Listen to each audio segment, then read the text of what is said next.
Audio test. Just checking the audio's good.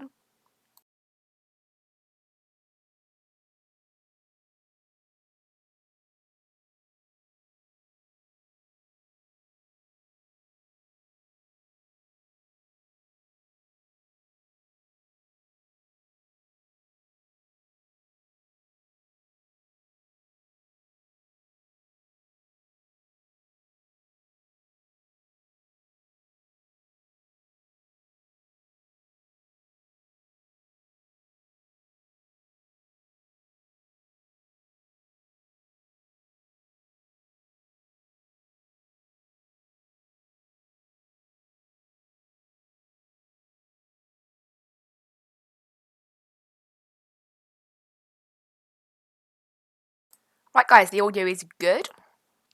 Just getting bean overlay set up for today's flight. And we can get on with it. So,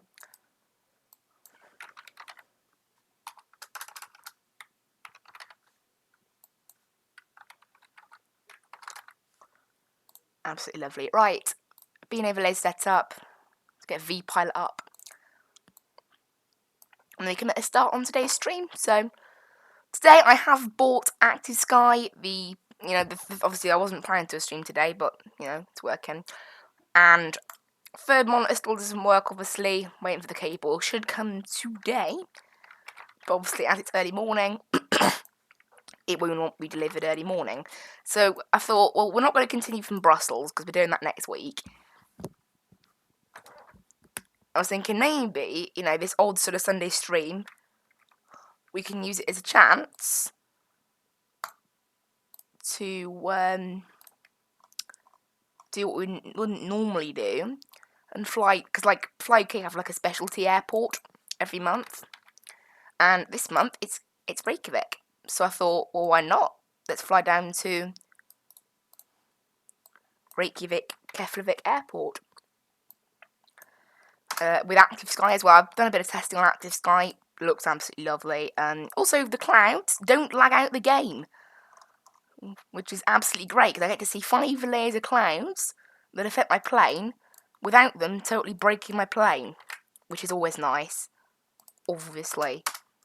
So, cruising today at 36,000 feet. Looking like it's going to be quite a long flight, this one. About 2 hours and 10 minutes. Something along those lines. Now, it's still displaying the start, because we haven't actually started, obviously. 2 hours and 8 minutes. So we should be back to our usual stream length today. A lot longer. Cost index is 25 today. As we were actually given a cost index by Fly UK today. And this is what I'm looking for, the fuel, where is it? We are taking 3 hours and 30 minutes of fuel on board today. So to close that, and I'll use it to connect to Vatsim later. So obviously time zone change in the UK, but that won't affect us. Only that I now have to get used to Zulu time being an hour behind me, not the same time zone as me. But whatever. Got some tea.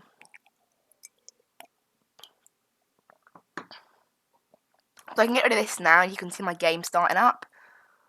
Obviously, being overlay won't be working yet. It's not 3,969 miles. Nope, it's about 800. There you go. Yeah, it's about that. And are we seeing Active Sky down there? That doesn't look like Active Sky. Oh, that was that lag Active Sky. There's some lag going on. There you go. Active Sky's in. So you can see all the clouds. Hope, obviously this will prompt some interesting stuff. Also, yeah, we're at minus 873 feet because the QNH is probably set wrong. We'll just check the route. We'll just check our weather conditions in a bit here. So we will select EGPH, Edinburgh. So temperature here today is 3 degrees. Oh, it's a bit chilly. Dew point minus 3 degrees. Surface winds 10 010 at 6 knots. And pressure, whoa, that's high. 1048, that's high. That's why we were displaying at such a low altitude. Okay. And yeah, so this weather is expected to stay like this. This was this was from 15 minutes ago, this weather, so it's pretty accurate. Cool. That's a really high QNH level. Okay. Well, let's get on with planning our flight, I guess. So, first of all, let's just connect to Vatsim. I've got my flight plan ready, so we can connect. Call sign status Skyways 934, and we are in an A320. I'm going to get myself connected up and file the plan. Cool. Just check my stream and all that's working. It is. Right, I need to move my second monitor in a bit now. Maybe I should start doing this before the stream, moving the monitors around.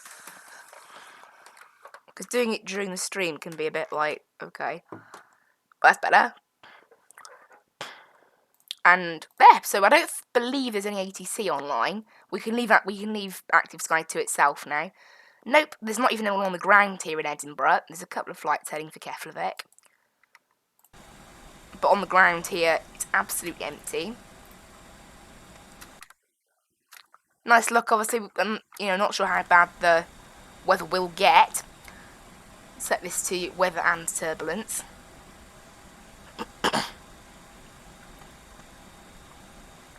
I'm hoping just selecting weather and turbulence turns this thing on, because I don't really know much about the weather radar.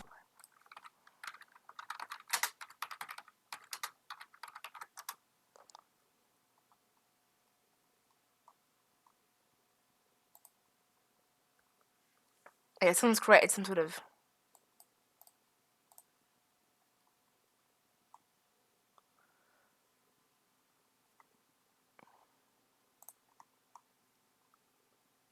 I don't know what I'm doing. That's just the tilt, so that doesn't really do anything, I don't think. Right. Is there something like displaying weather on here?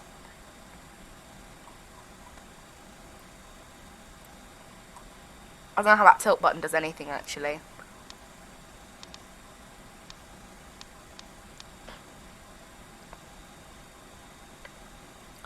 Right, I'm hoping that just does it. And that's the weather radar. If not, we won't have a weather radar. Which I'd rather not have.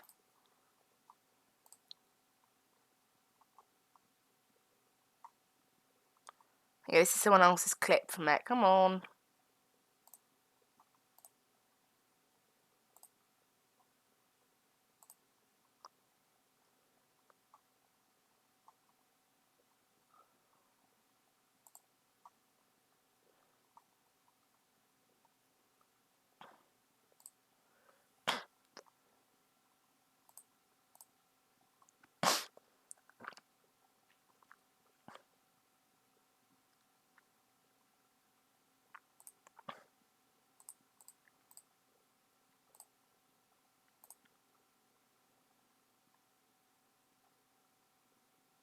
I don't know. I'm hoping it just by itself. Here you go. We've got a new weather update. Still 1048. I don't know. There might be a way to turn that off because I don't know. We'll leave it on for today. E.g. Alright, let's just get on with today's flight now. Enough faffing about a weather radar. Right. So today we have got 130 passengers. Cargo, I think, was 1.5. Yes. And the fuel we are taking on today's flight, I'm expecting quite a bit. Today's fuel load is 8.85. All set. That's a lot of fuel. That is a lot of fuel. And takeoff weight is a lot lower, but oh well. That's how that is. Never calculates it properly. Right. We can get on with loading the plane, and then let's get on with boarding the plane and all the rest of it while I put this in. So we're going from EGPH to BIKF. That's Reykjavik. Flight number FL934. Cost index 25. Cruising at 360. Do we need to enter in cruise winds and stuff like that? Block fuel today.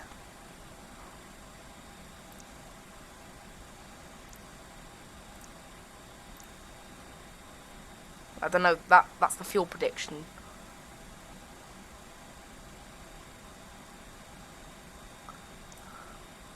I honestly don't think there's anything else to do on that init page.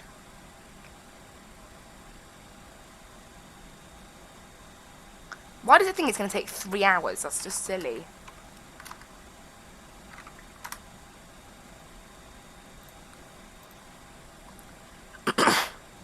I might put that in wrong. Block fuel, I don't know. 8.5? Is that? I'm guessing it's asking for block fuel.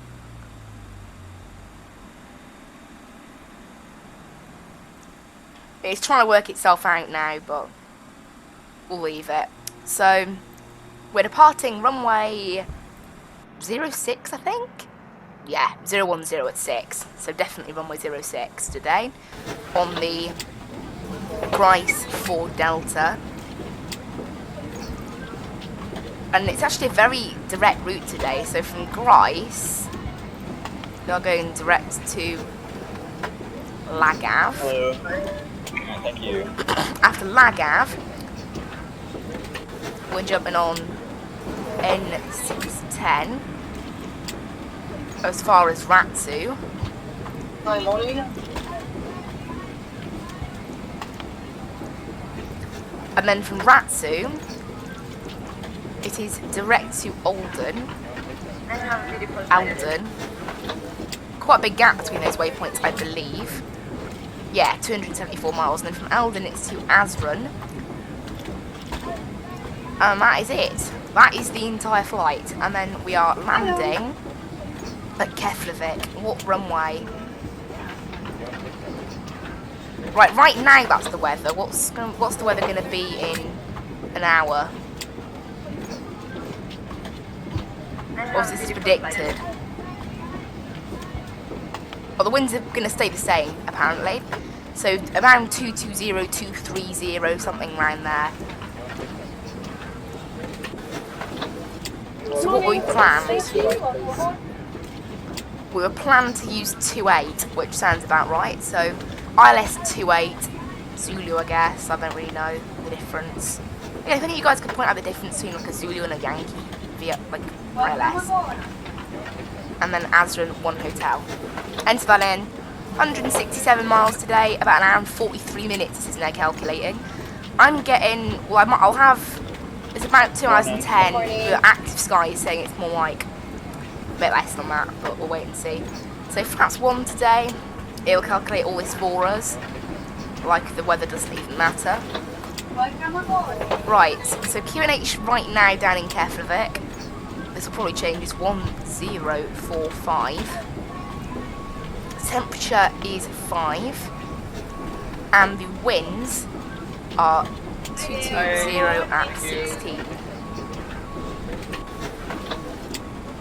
And the transition altitude, I'm expecting about 6,000 feet. I don't know.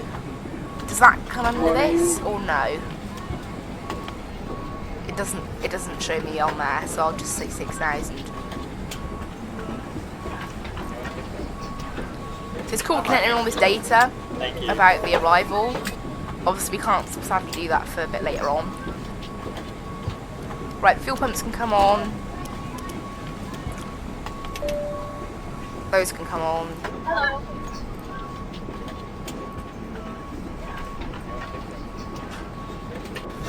And we'll look at the charts for Edinburgh. We've got nothing on the ground, so we'll tune Unicom.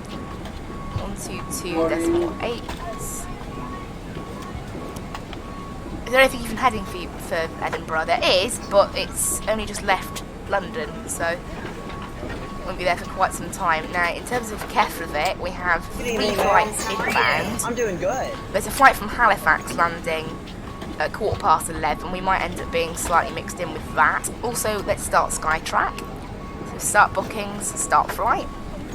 Because obviously I did totally forget that. Hello. We are flying with Fly UK Thank this you. morning, and we need to run a flight tracking software. Cool. Right, nav baggage loading progress is up to 67%. Let's go ahead and start the EPU. Squawk 2000. Just default squawk basically. I'm hoping turning that weather radar to weather and turbulence will just see us good. But if I look at the map, there's a little bit of rain passing over, maybe a little bit of cloud out of Edinburgh, but it doesn't look too bad for now, so I think we're okay. For now, at least. Because obviously, that is what, you know, it does bring exciting winds and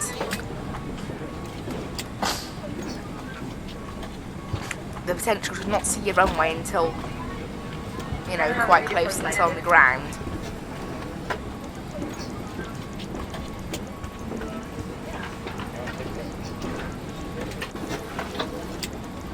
Let's have a look at our route then. Our route out of Edinburgh today. Right, looks like everyone's finished boarding. We're just finishing the crates. So I can shut the back door and I can shut this one as well. So let's have a look at our... Right, so we're departing from runway 06 today. So it's just pushed back. We'll sort that out later. Right, let's have a look at the SIDS. Grice. So we head out of 06, that's this way. I don't know which one, the 4 Delta, but it's this one here. So we head out, it's 4,500 restriction, yeah, above, and then we need to be at 6,000 at Grice. Yep, that's perfect. So we'll be at 6,000 for a little bit. And that's all we need to know for now, so we'll set up on the aerodrome chart. Look, we'll push back and then head down Alpha basically all the way to the end of the runway. Nice simple taxi out. So we'll push back to the left.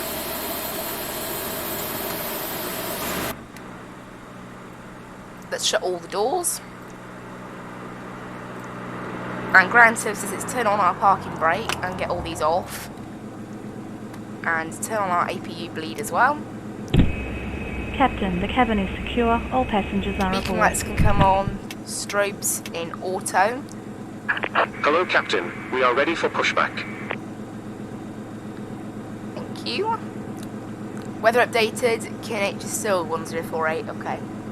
It's cool to see that though. Clouds overcast at 4,800 feet. Okay. Locking gear. And it looks like the sim hasn't been overly, you know, affected performance-wise, which is good. So this can go up to, we'll just set it straight to 360. That QNH though, 1048. Why can we only go right? Why can't we go left? I don't want to go right. I want to go left. We can go right and then just taxi round. No, we'll just do a straight push back. Departure check completed. Bypass pin inserted. Commencing parking brakes. All engines clear. Start at will. And she's coming on. 100 above. So engine 2's coming on now. Watch it fire up. Auto brake set to max. Arm spoilers. Flaps 1. Right, while our engine fires up. Cool. We are underway, guys. On our way to Reykjavik, Right, engine number 1's coming on.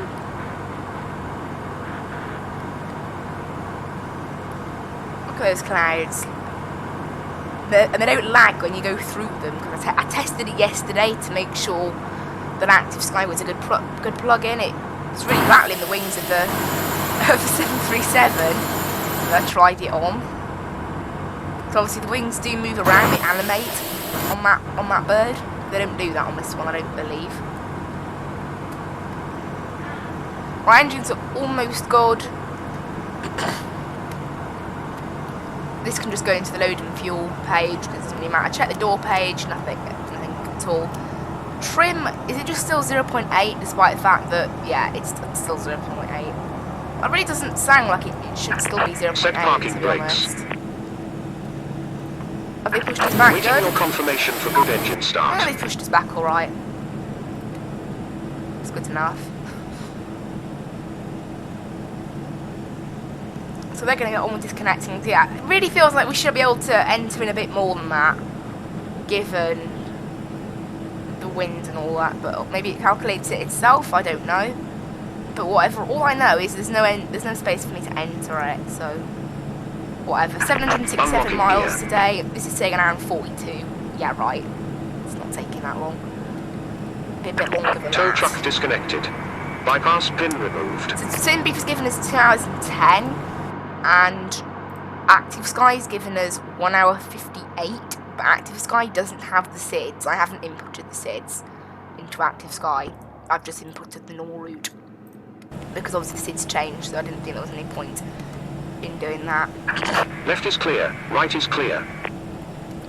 Writing looks good on there, so we'll get rid of that, and APU can come off now.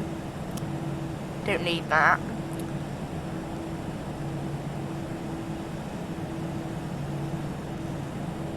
Have a good trip, GSX says, and we will, hopefully. You know, hopefully we don't have to battle with those winds too badly. It's the sort of thing I'm expecting, but we should be okay.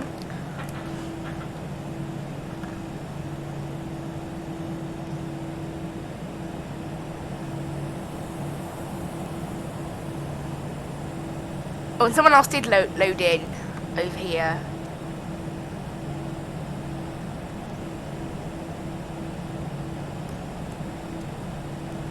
Interesting.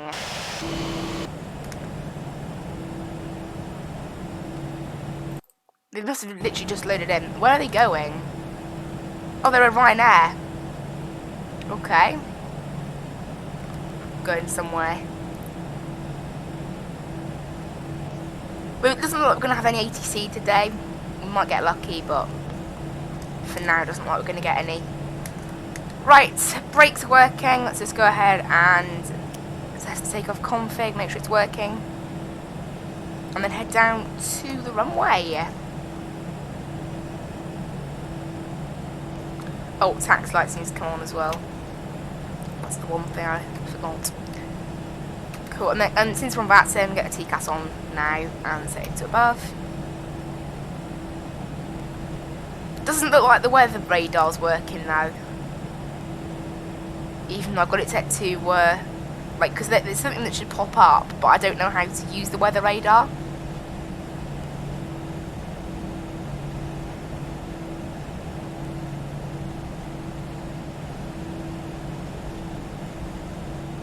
I'm positive something pops up.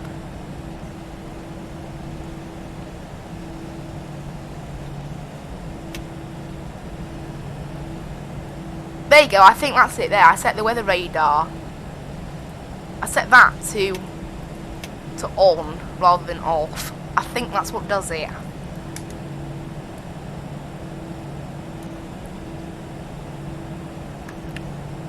It doesn't look like we've got any rain for now, so I think we're okay, aren't we?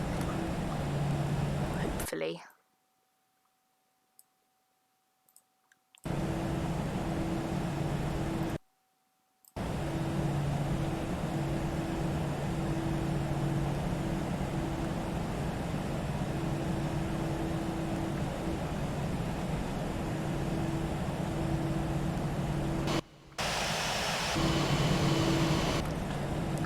Heading down the runway. So this is Bravo. We're going to head straight down Alpha, I think, and then turn in. There's no point going not full length at this point. Well, I might as well just turn the landing lights on now and the runway turn offs and these into takeoff mode because we are, I'd say, ready for takeoff pretty much.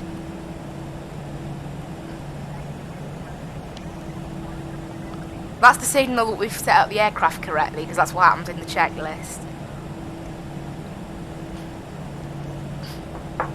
Yeah, I don't need checklists to fly this aircraft anymore. I finally learned how to fly it.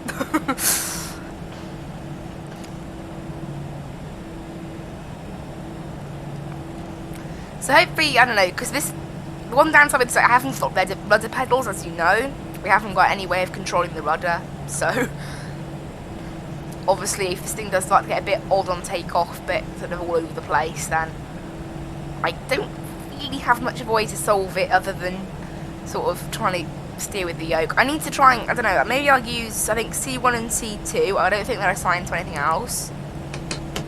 Oh. That's assigned to the gear, obviously. Although I just use G for the gear anyway, so it doesn't really matter. I always use G on the keyboard. Right, let's taxi onto the runway, guys. There's nothing oh, wow. Literally, just now, Edinburgh ground came online. Well, unfortunately, it doesn't look like we're going to have any... We're not going to have any ATC anyway. That's why they haven't bothered to contact me, I think, because they've literally just come online now. In the last... Literally, they've been online a minute. And I'm already taxiing out, so... Oh, well, we've just missed the ATC there, but... Too bad, I guess. It's a shame, but you know. Oh well. Just missed ATC. So they'll contact ATC now, but there's no point in me doing it because it's ground as well. It's not even tower, so they don't even have any authority past, you know, past the taxiway basically. So they can't control tower, so it's pointless. Right, we'll line up on the runway. Plane's all set up. 50%. Toga. Right, where we go. I expect the planes get blown around a little bit. The winds aren't too strong. They're only like 6 knots. So I wouldn't expect to get it too bad.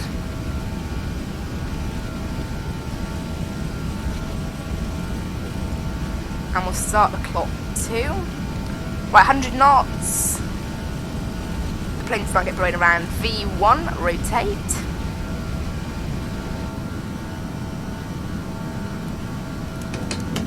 Gears going up.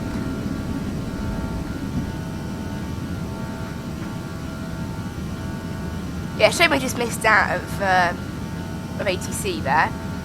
So to the left, we've got. Oh, the winds are a bit strong. A bit stronger maybe, but they're okay.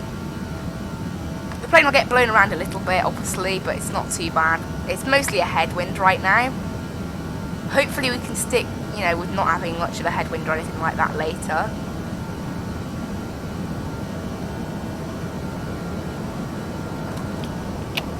Right, flaps coming in. Autopilot's coming in. And this is going into thrust climb mode. Right, off go those lights. We might have a little bit of turbulence or something. The weather radar is working, that's what that is.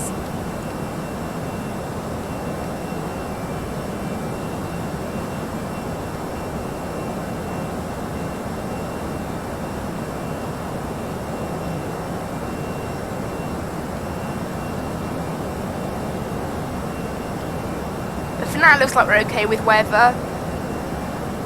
Once we get to 6,000 feet, that's when we'll set our transition altitude into place, which I believe is 6,000, right? Better be 6,000.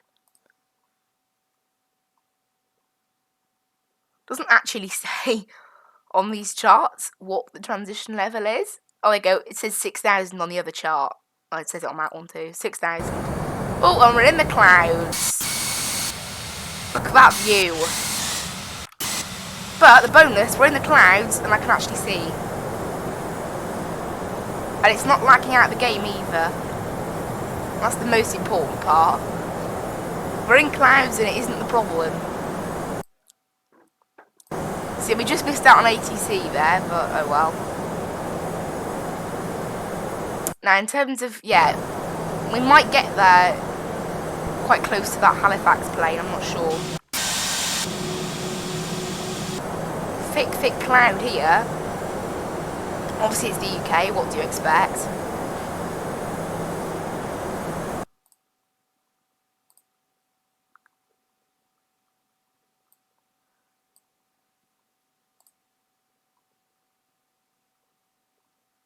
So at the moment we're pretty good. You know, it looks like it's quite cloudy. We're going to see a break in the clouds quite soon. And I just closed active sky because that button didn't look like it closed active sky, but it did. Rip. Come on, active sky, open again, please.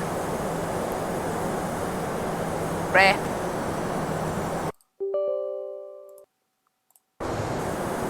Is active sky not opening? Why is it not opening? Oh, I just closed it, that's why. I thought I actually fully closed it, I didn't. It's okay.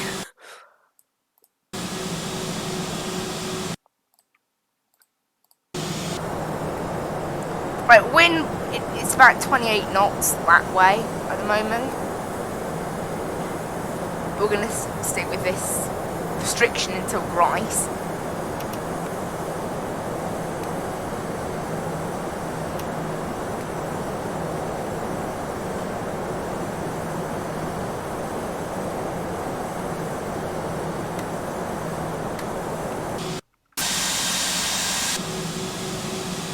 Can't see anything in these clouds.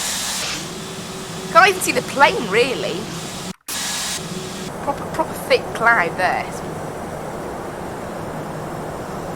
Can't see anything out the window.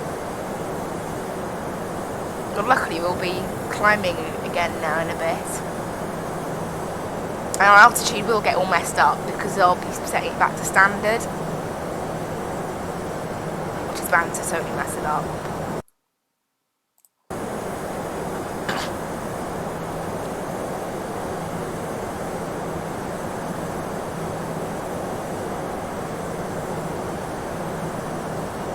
Oh, a little bit of turbulence, maybe. I don't know, I'm wondering because it's not showing up on the weather radar.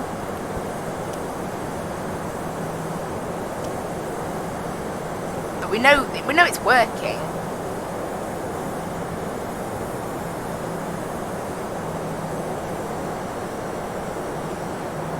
I think it controls things like the game automatically.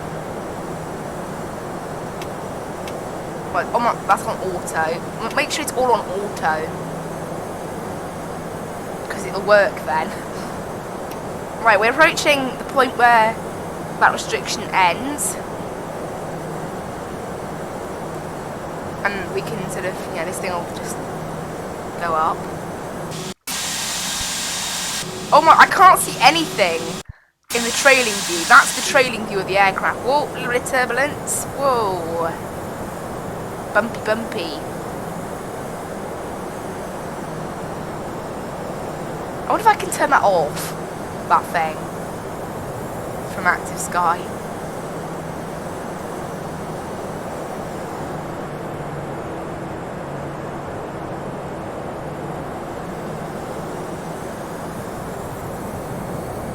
And there you go, it's hit 6,000. There you go, and we're actually at 5,000 now. That's amazing. We're actually at 5,000 because of that weird.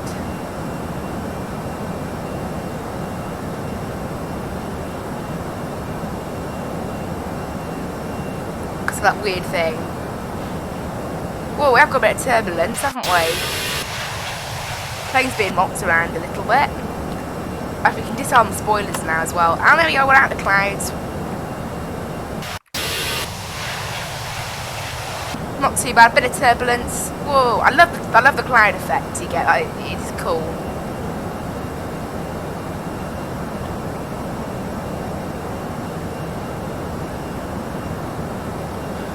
Right, now this thing started climbing. There you go. The weather radar's working because I can see a patch of weather, and we should be able to see some turbulence as well. Maybe.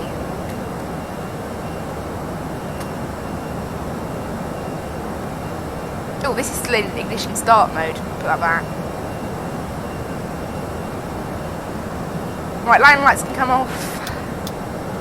Seatbelt signs, however, we will wait a bit until we're out of turbulence. Looks like we might have a headwind today, looking at that. I'll have a look on the briefing. Is it going to tell me? Probably not. At cruise, you go top of climb, expected weather conditions. not going to tell me in terms of headwind, it's just saying.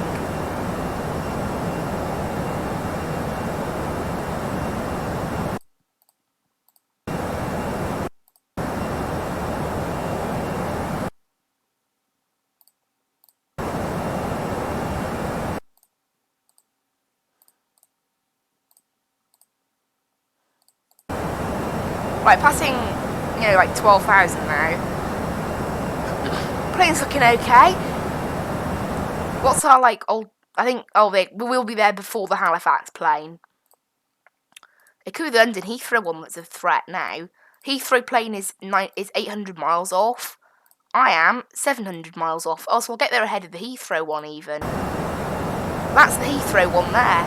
Oh, there's a Heathrow bound plane literally just behind me right now. Apart from that, we're good. Right, it looks like we're getting a break from the weather now. There's no very high clouds today. The clouds aren't even too thick. We can see down the ground. It's pretty good.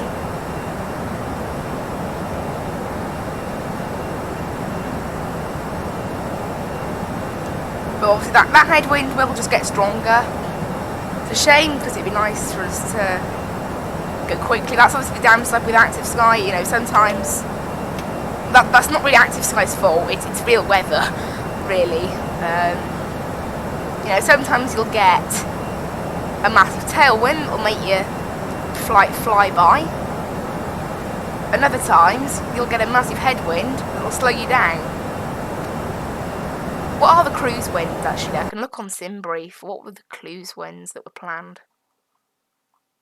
Cruise wind, 341 at 055. That's the average cruise wind. So,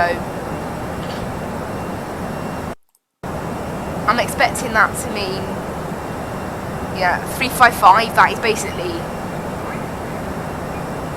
that's basically a pure, like, headwind of about knots. That's quite bad. But obviously you do tend to get, you know, hoping over this part of the Atlantic you tend to get bad headwinds. That's just how the winds work. If you go the other way you tend to get the opposite.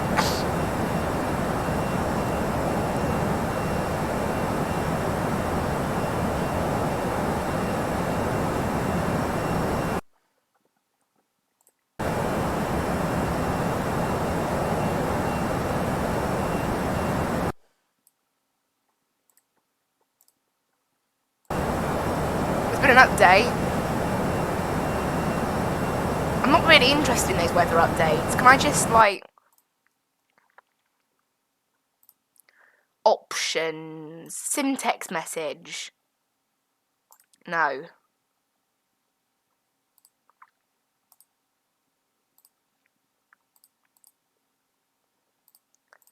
We'll turn on the other, like the warning ones. We'll turn it on, but the others will have turned off.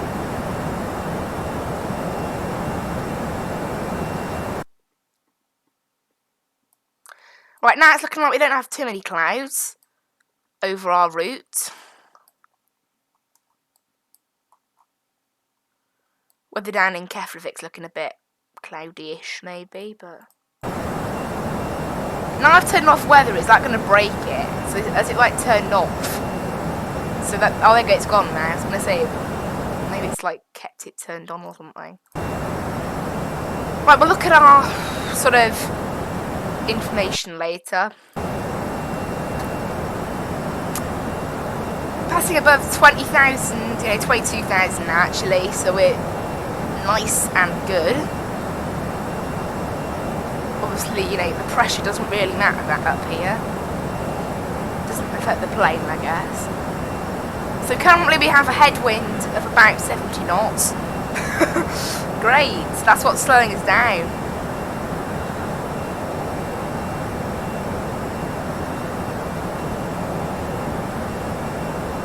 Sadly, I can't tell it that we have those winds. I physically can't tell it. Oh, that's really annoying. Because unlike the Boeing, where I can say, look, this is... You know, where I can say this is like the wind. You can't tell that to the Airbus. Well, at least this Airbus you can't. One thing we have got.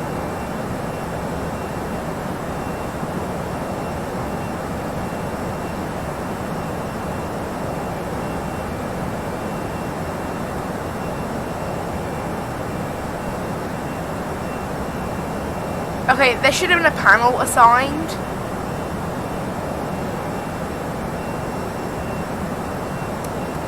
To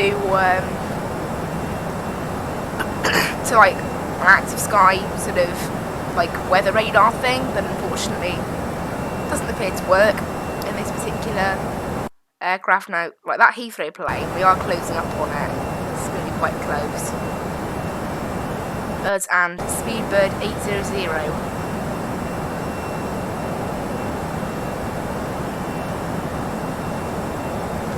Because Reykjavik is a surprisingly, it's a busy-ish airport, actually. And I'm hoping what they call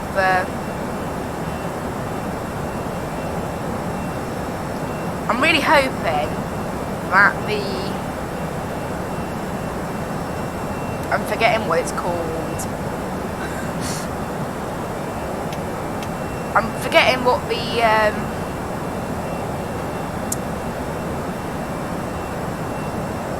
I can't remember. I'm trying to remember something, but I can't remember. Oh, the ATIS there. So we should get the proper ATIS from the flight sim. I'm hoping.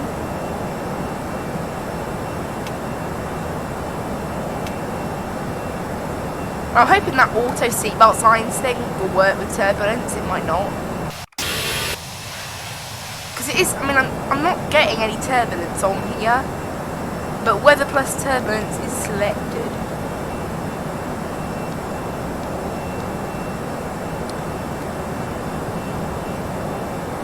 But for now, the clouds do look okay. Our speed is a bit all over the place, and we have, quite a large headwind. Unfortunately, it's less of it's more of a crosswind now.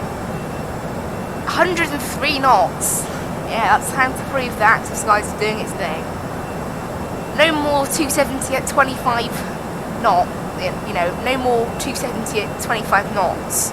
Rubbish from FSX. We've actually got weather. It's exciting. We have weather in a flight sim. It's taken me this long to get it, but yeah. Really, it should be one of the first things you get, particularly for online flying. Look at the plane jolting around a little bit. Expected, obviously, 105 knot wind. That wind's nuts. Totally nuts. Look at all those clouds. Tons of clouds. Lots and lots of clouds. I'm expecting this flight, as I said, to take quite some time. We've still got 691 miles to go. Okay, so that's Speedbird. Now, I'm expecting us all to be doing the same sort of speed now. But as, we would expect to be doing the same sort of similar speed because obviously everyone else around me now, unlike me using FSX default weather and everyone else using Active Sky, we're all using some sort of, it's probably Active Sky. I think there are other, it's getting tight now. That Speedbird, the BA is going to land at 10, and it's thinking we're going to land at 10:01. But we'll be slightly ahead of it because we're still accelerating. Look at our true airspeed. It's going all messed up because of the wind, but the ground speed's staying roughly the same. So despite cruising at Mach 0.78, we are going quite slowly because of the massive wind we're facing. You can see the plane's being blown a bit, sadly. That's our route for today. It's pretty nuts. We've got some very, far apart waypoints.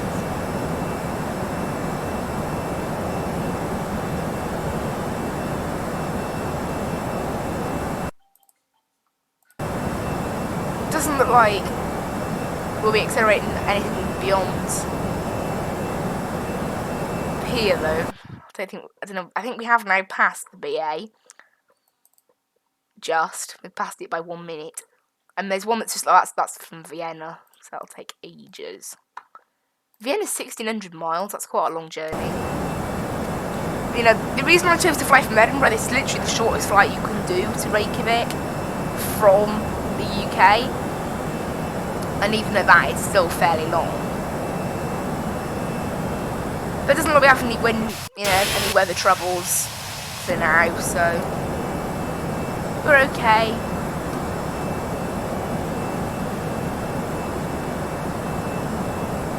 Look at all the clouds, loads and loads of clouds.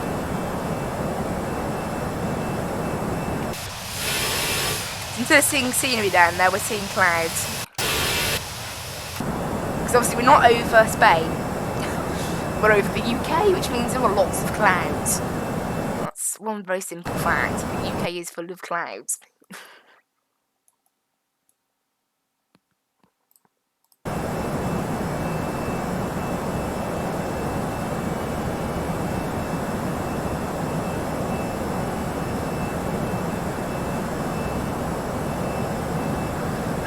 We're passing 34,000 feet. Let's put this into normal mode now. There's nothing really around us on Vatsim, so for now we're okay. And unless we get an ATC later, we're pretty good for that as well.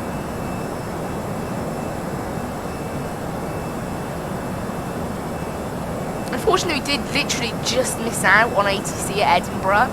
Like, just as I was lining up on the runway, ATC connected. You know, something that's a bit late for ground. If it was tower control, maybe we could connect to them, but for ground control, no. Right, the wind has calmed down a little bit. We're down to 91 knots, 90 knots rather than 105. That's obviously why we've been chosen to cruise at this altitude. The winds are a little bit calmer. They're not calm, that's for certain, but they're calmer. Now I've set Active Sky to update at the minimum amount of time, which is every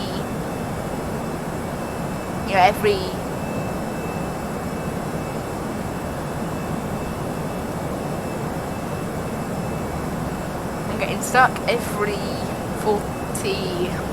every 5 minutes. Whoa, a little bit of rocking about as we reach cruise altitude. Winds are down to 83 knots, which is still pretty massive. Look at the plane being rocked around.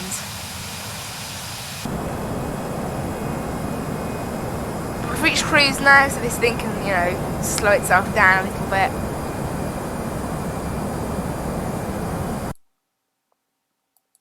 And that BA is going slightly quicker than us, probably because of its heading. We're getting mostly a headwind.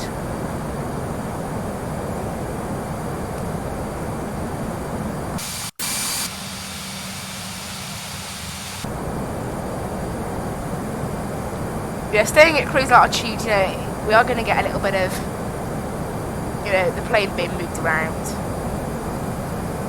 Quite common.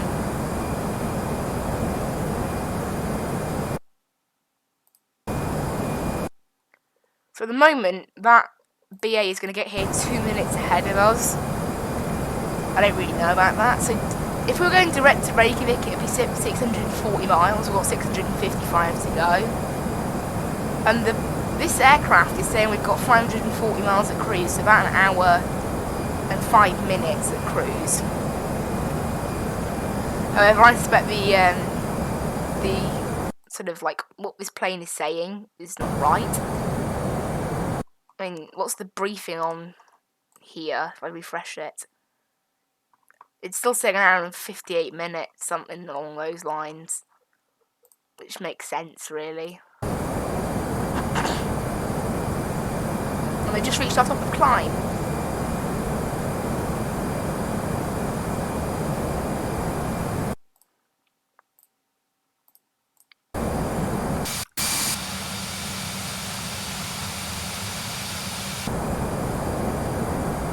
the plane is rocking around a little bit.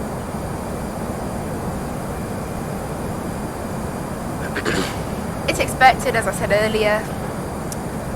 Do a quick weather report down in Reykjavik, and then I will show you guys the charts we're planning to use when we land. So, Reykjavik, just check this is like the most up-to-date weather it is. So currently, right now, we've got showers down there.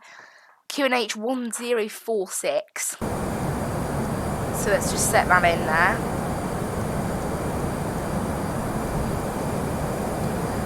And yeah, visibility is, so we have clouds, they break at 900 feet, overcast at 2500 feet, temperature 5 degrees, dew point 5 degrees.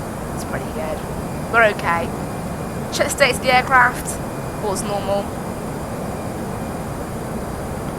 So for now it's looking like we're okay here at Reykjavik.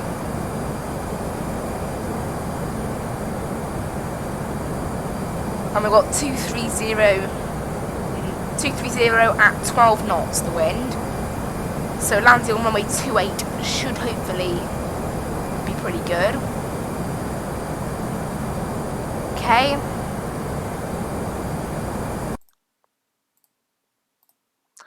Now charts. So let's have a look. So this is the stars. We are using runway 28 today. Maybe runway 19 would be a better idea. I'm not sure. The plan at the moment is to use the Yazran 1 hotel. But that's runway 28. Maybe runway 19 will be better.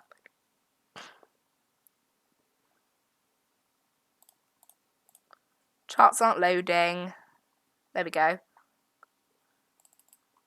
So as run, we come in and then it's 140, 120, between 7,000 and 500. So there's lots of restrictions all the way down. I've already seen that. So, I don't know. I'm not sure where we're going to park yet, but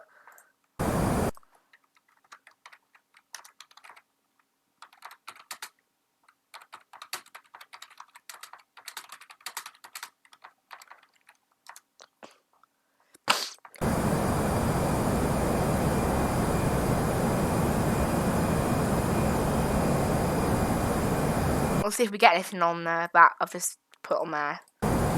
Because really, we could use 28, but we could also use 19. So it's a little bit uncertain. Which one's better for landing, actually? Let's have a look at the ground chart, the aerodrome chart, and we can have a look. So that's 19 there. That's 28. So they cross each other. There's the terminal. So 28, if we landed and then taxied in, it would probably be... So this is the east apron. This is over here. If I can get... Oh, they've been really slow. One problem with ChartFox, sometimes the charts don't load properly. There, so this is the terminal docking chart. This is probably what we're going to use. So this is 28 here. And then we'll vacate off here. Charlie, I think that is. Head in, and then maybe gate 9. Maybe these ones, gate 1, 3, 5, something like that. And then the east apron, I'm pretty sure this is more for GA.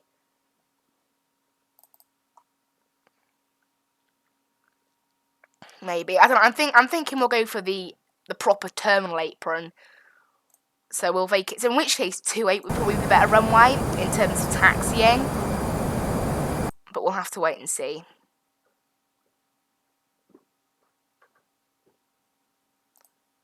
And I need to wait for...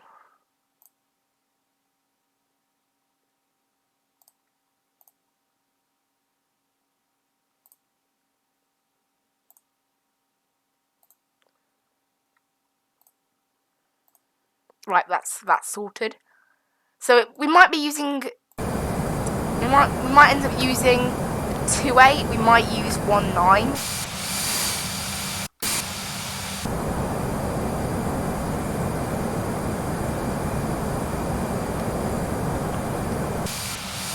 Look at the thick cloud. That is thick cloud. And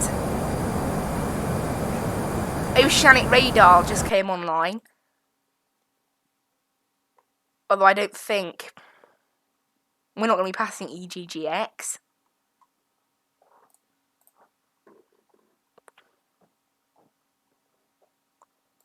We enter Reykjavik centre at an hour into the flight, something like that. Well, we'll just check we're sort of roughly on course with where we're meant to be. So we're approaching STN, and at STN we're meant to be 29 minutes into the flight. Perfect, so we are keeping time. Obviously now there's less of the chance we're going to keep on time because of, you know, the wind differences we might end up with. You know, planned versus, you know, what actually happens in reality. Whoa, it's windy down there, look at it. No, not windy, cloudy. It's pure thick cloud. Lots of cloud.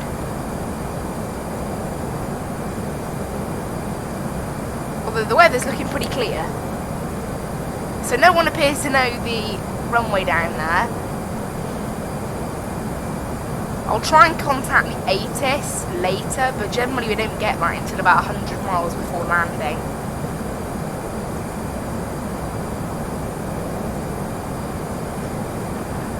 That's when the FSX ATIS comes into play.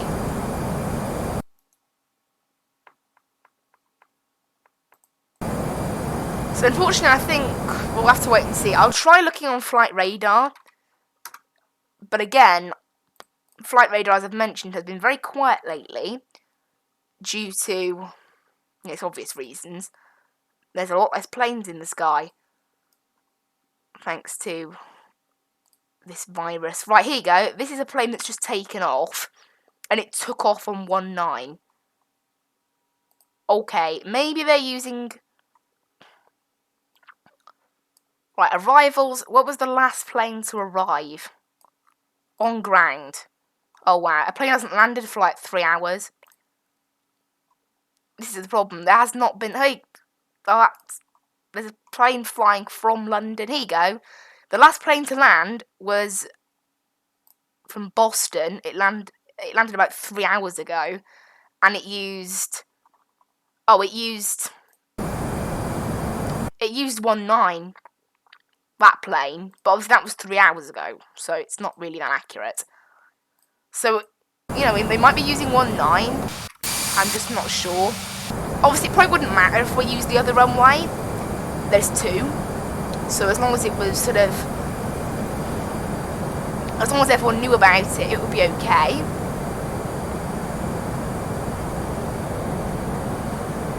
Obviously, it would be nice to get the correct sort of... Hello, Captain. What? Would you like some coffee? Coffee? Enjoy. No, I don't like coffee, sorry. I prefer tea. Yeah, fun fact, I don't like coffee. I really don't like coffee. How thick these clouds are. Look at it. I can't see through them. It's just cloud.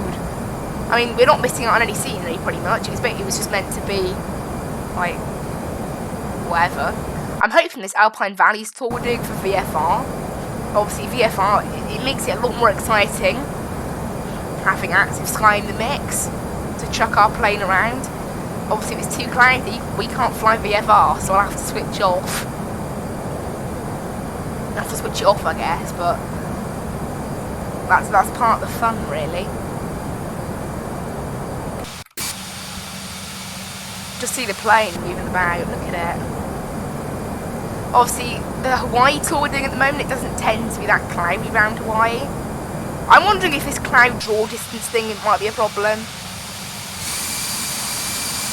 Look, there's clearly an issue with the cloud draw distance.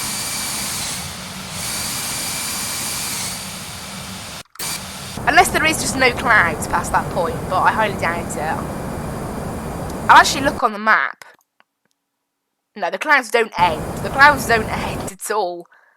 It looks like, though, the clouds will end a little bit over the ocean, and Reykjavik itself, though, is covered in cloud.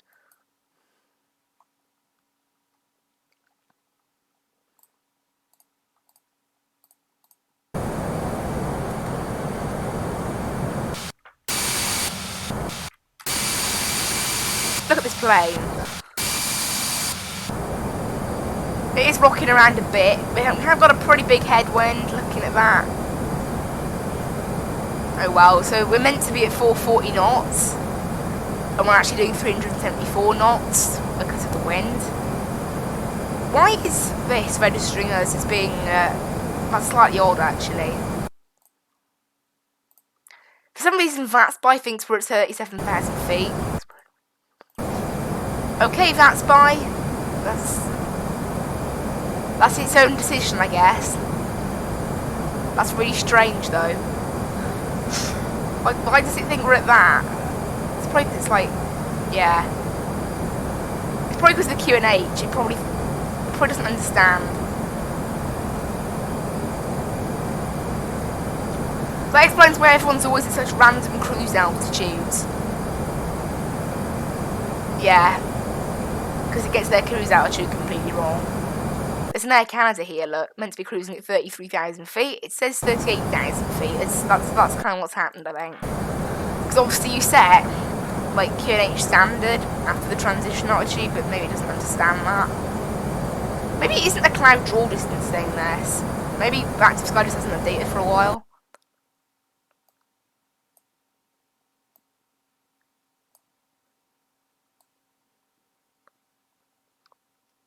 Do I can, like, update the weather myself? Because it doesn't look like it's updated for a while.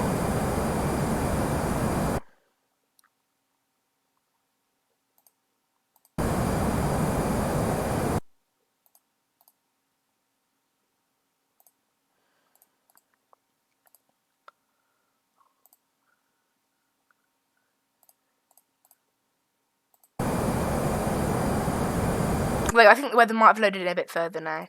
Yeah, maybe I'll put up the cloud draw distance. It can go higher, I believe. We won't do it until next flight because it can mess up the sim a bit. Although maybe though, it will have an impact on my FPS. And since we're only at 40 FPS now, I'd rather not challenge it. So, I might just leave it where it is.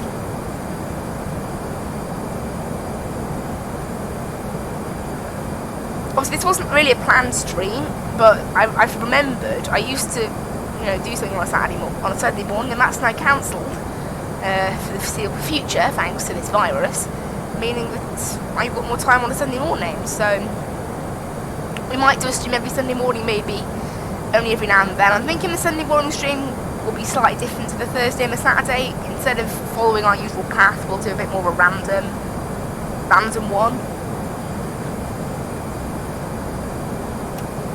If I set this to 320, there's like barely anything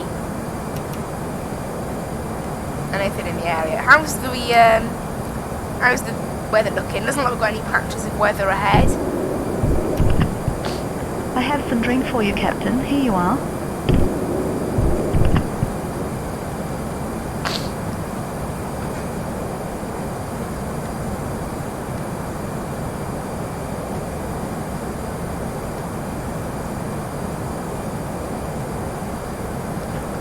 I'm expecting like ETA to just go slipping constantly forward with this plane as it doesn't know what the winds are. I mean, what speed is it expecting us to do? It just says 260. See, we're meant to be doing 268, but because of the wind we're only doing 260.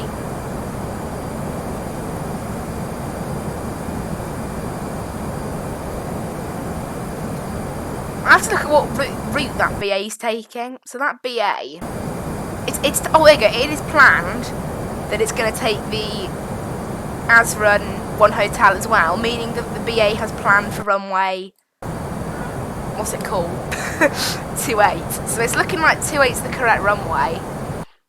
In terms of ETAs, I will be there 4 minutes ahead of it now, is what we're getting. Obviously the ETAs aren't changing all the time.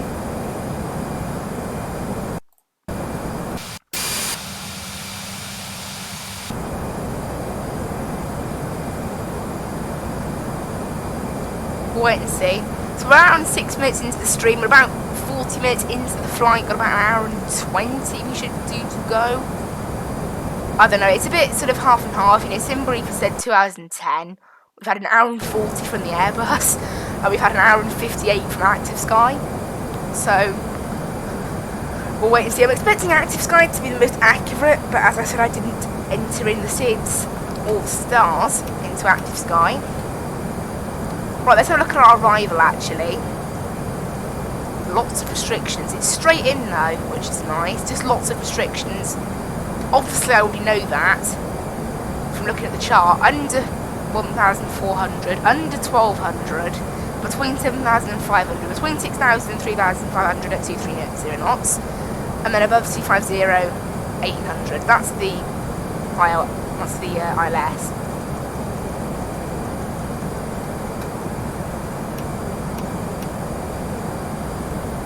So we're pretty good. We're at 18 nautical miles off Billy, and then it's 40 nautical miles to Baku, Matsu, and then after that we've got a 300 pretty much nautical mile gap to Alden, and then after that, that's when we start our descent down into Keflavik.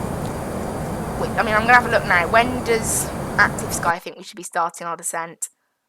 Just after Alden, so it's pretty correct. Cool. It's nice that, like, Active Sky can calculate top of descent and things like that. Oh, there's a plane. Is that the KLM heading to Schiphol? It better be the KLM. I think yeah, it's the KLM. I was going to say, if it's the BA, that'll be a bit like, it's that close to me. Luckily for us, it's a KLM. Oh, it's a 747 as well, going from Mexico to Amsterdam. That's cool. There's actually a cloud gap look. You can see it's not a render thing because there's some clouds over there. That's kind of odd.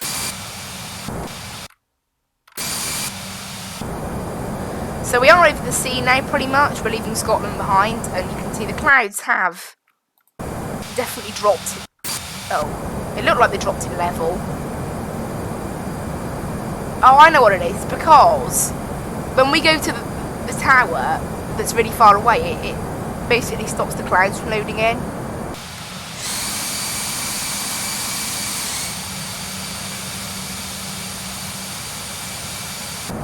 Well, I'll use Shift S then to get back. I won't bother going all the way around because I don't want to go to the tower view.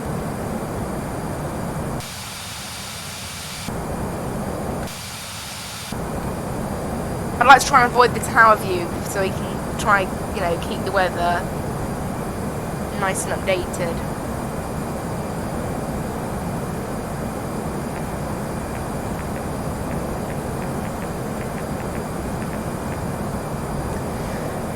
So 10:02 Zulu, that's 11:02 my time.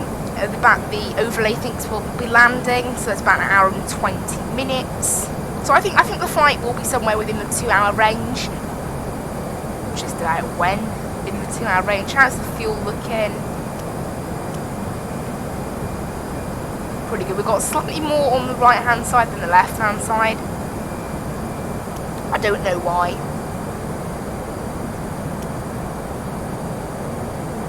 Hopefully that just sort of whatever.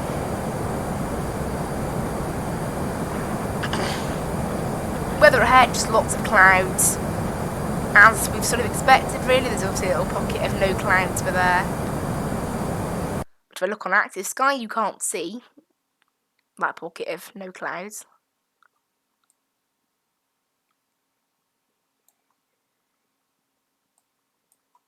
You have to zoom in really far to get precipitation, like.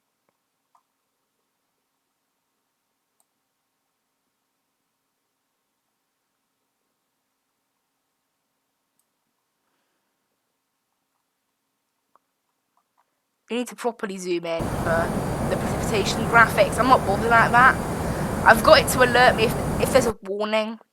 It will alert me. But obviously the plane should alert me as well if there's any, you know, weather issues that we have to avoid. But for now, there's no. Yeah, it's actually quite a calm day. It's just that we've got a big headwind.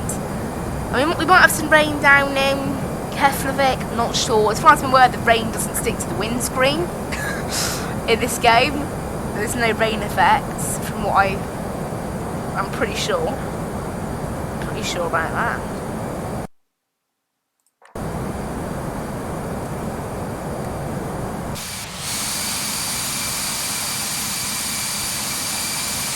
night. Honestly, it's like a bunch of little clouds, just all in like a grid almost. It's quite funny.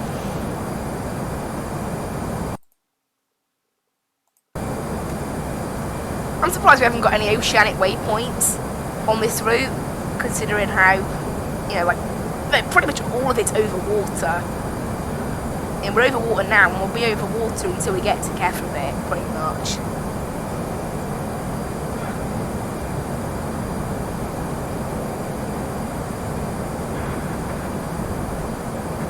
So for now, it's looking like we'll stick with runway 28 at Reykjavik, I think. And I don't need to use the METAR feature in here anymore because I've got this. So we'll refresh if I can do that, or is it just going to give you the latest one anyway? I think it just gives me the latest one anyway.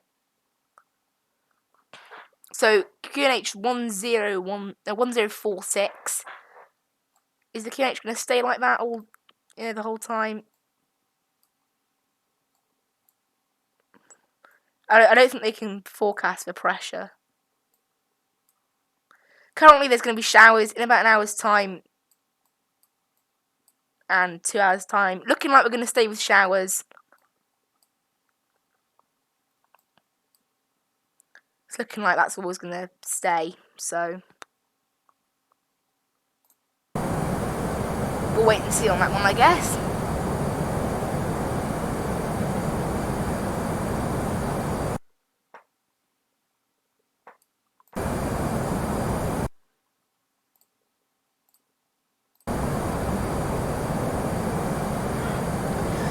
Nautical miles to go until Billy. That's our first waypoint, and then it's on to Barku and Vatsim, and then from there, very long gap to our next waypoint. I don't think I've ever had a gap that long. I probably have. 274 miles. It's a pretty long gap between waypoints. Probably one of the longest flights I've ever done in the A320 as well.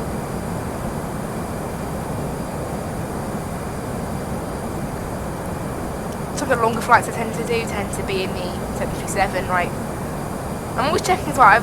Again, another one of the things that comes with this is like things like anti-ice. If it's ever cold, then anti-ice will matter. Obviously, it's going to be raining as well, which means that we could do with using anti-ice. There's the anti-ice. That's useful.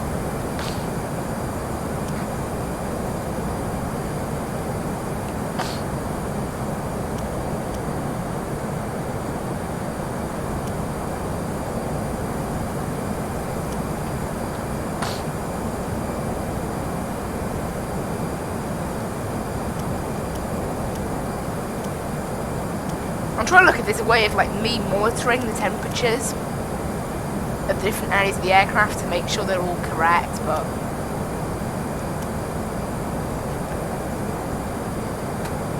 I guess if, you know, currently the actual air temperature inside the plane is good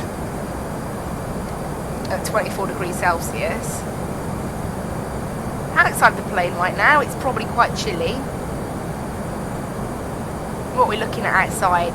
Outside air temperature, minus, yeah, that's not good, minus 62 degrees Celsius, that's quite cold, and the total air temperature minus 36, I'm not totally sure what the difference is there, but all we know is it's cold, very, very cold. Down on the ground, it's, you know, it's kind of expected really.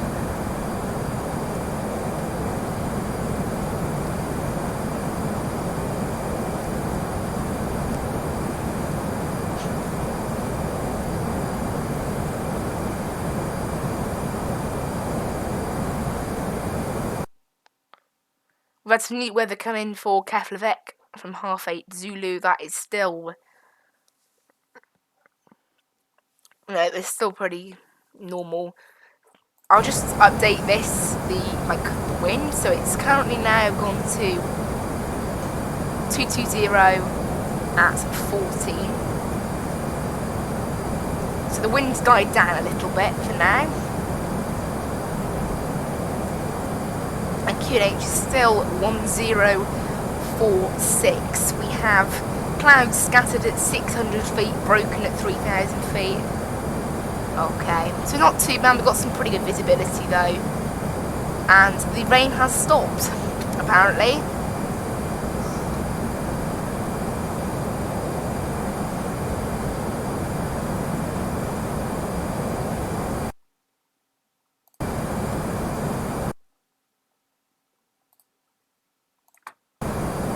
Apparently the rain stopped. I'm not sure how true that is. The rain has stopped. Doesn't sound that likely, but we'll wait and see.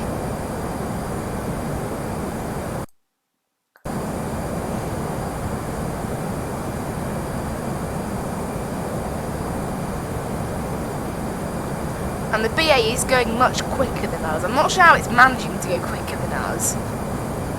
Like, we're running the same weather, so it's only about 30 knots. It's only about maybe 30 knots quicker, but it does seem a bit odd. Well, it looks like the clouds might have broken a little bit up here, maybe. I can see little breaks in the clouds every now and then, which is nice. Looks nice out there.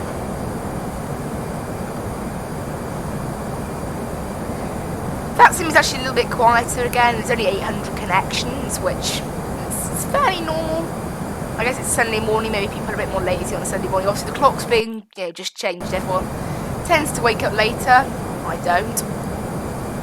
Just for that, I just don't wake up later. I wake up pretty much normal time, despite the clocks changing.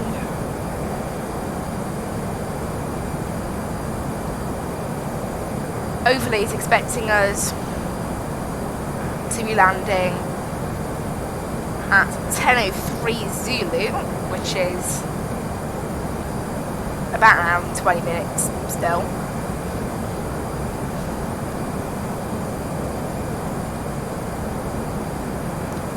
It's about an hour and 17 minutes, I think. So that suggests about 2 hours and 5 minutes flight time. That's direct as well. So that's kind of a bit worrying, maybe.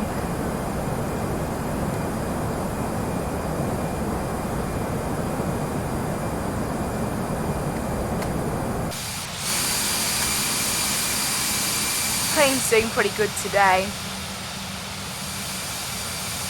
But FlyK have got a new livery out, so I'll download that ready for the next time we fly this plane.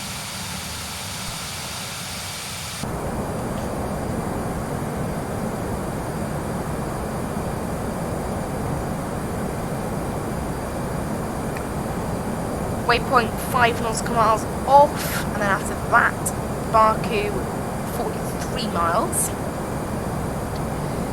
Should have plenty of fuel when we get down there, which is good. First ever proper landing in these windy conditions, so we'll see what we get. It's looking like, obviously the way we've set up runways, we're trying not to have a crosswind as much as possible. No reported storms or anything like that in the area, so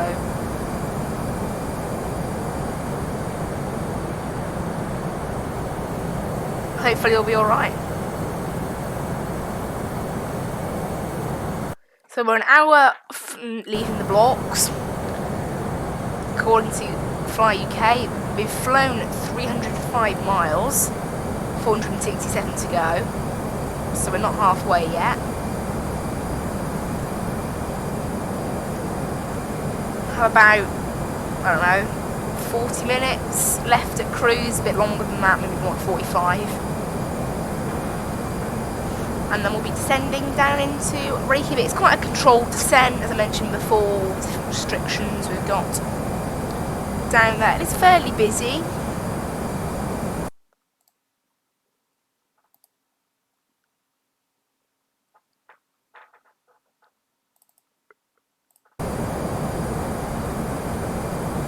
There's a couple of planes on the ground at There's one plane on the ground at Reykjavik.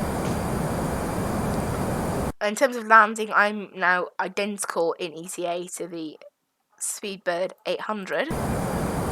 It's an A320 as well, that's one thing to note.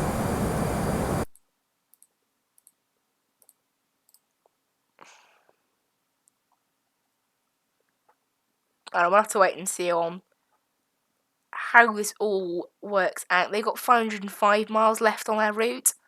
I've got 460. But he is going quicker. I'm going currently 370 knots. He's going 400.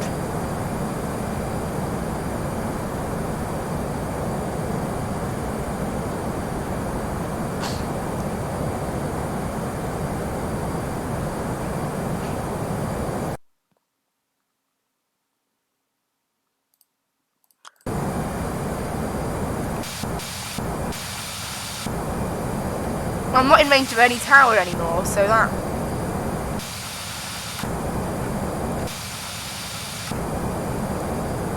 That's interesting, okay. Have a look at this view, maybe.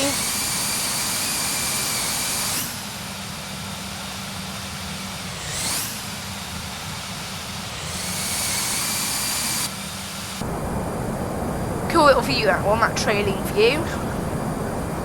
Yeah, get a little look outside the aircraft. Maybe I'll take one for the thumbnail whenever we're flying Fly UK.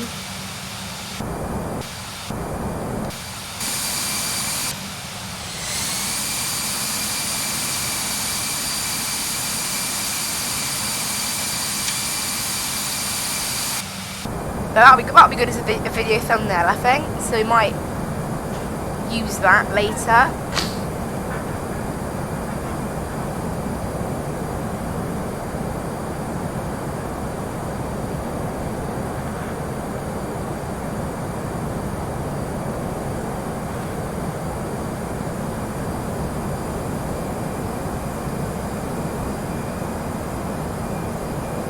Hopefully we can have an alright landing.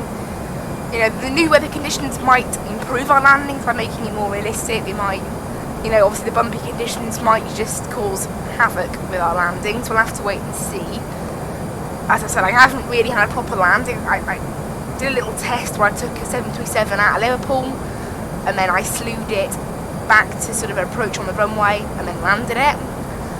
But again, it was a bit of a messed up approach because, you know, trying to move your plane around using slew mode is actually quite difficult. Thinking about it, maybe I should just use the simulation mode where it's sped up the time to get back to Liverpool, but because unfortunately, unlike other flights, I think you can do it in X-plane, you can't just spawn your plane anywhere. You have to spawn it at an airport on the runway or at a gate. You can't spawn it mid-air, as far as I'm aware. So that's one thing that's quite important to note. Right, let's have a look at the weather at Reykjavik. Now, I'm pretty sure, yeah, we still have the 9:30 local. I'm not going to have any others for a bit of time yet, so.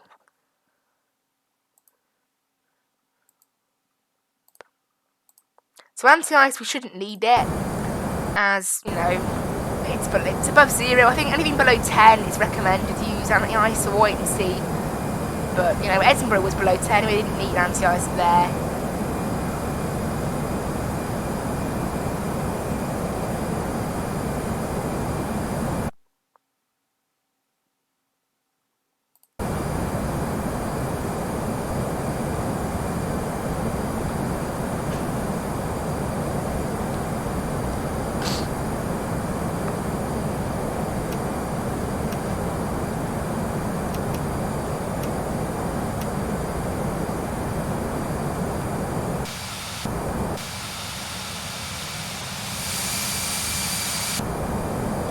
Nice looking plane this, gotta say.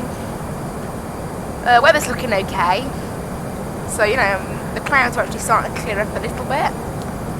You can see down there now, it's not just pure thick cloud, which is nice.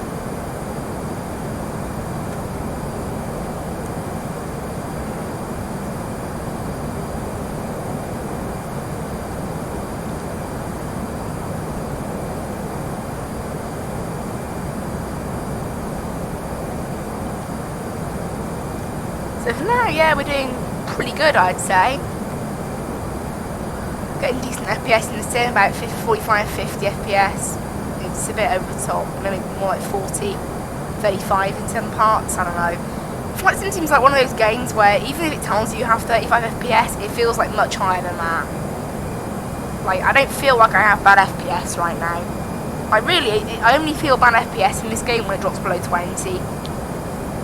Anything above that and the game actually feels pretty good.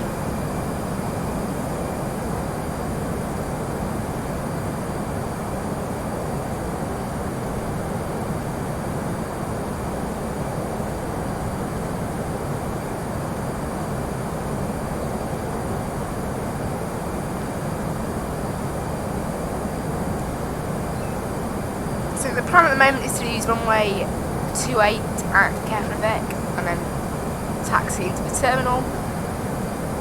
Wait until that plays out later, but yeah, they've actually got an A380 aerodrome chart, but I don't believe an A380 flies to Reykjavik. You know, I might be wrong, but I'm pretty sure it doesn't. No ATC near us, obviously. It's kind of expected. You wouldn't expect much ATC around here. And obviously we're not getting any. It's a shame we missed out on some ATC in Liverpool though. We could have done with that, really.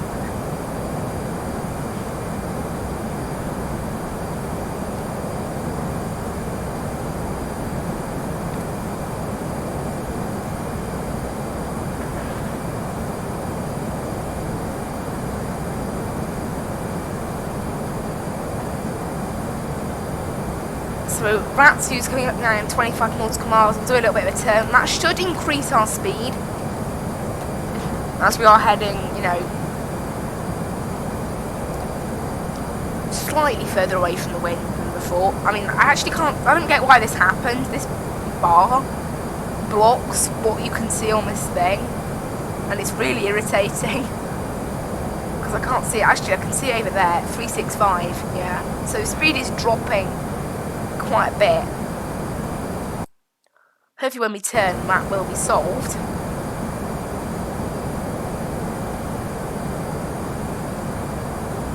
I'm really hoping that.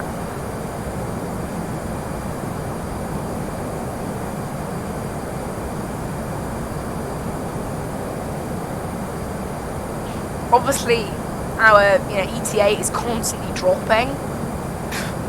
Yeah, I think it was like 9:44 when we set off. Because that's how the Airbus is. It doesn't seem to be able to calculate wind. At least this Airbus can't.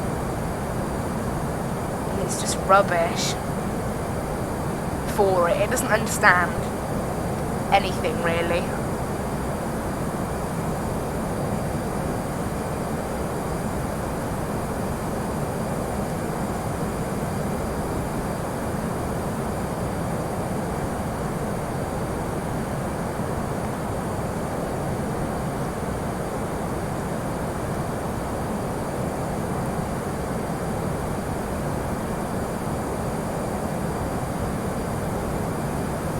But hopefully when we make this turn our speed will increase. We're actually down to 363 now.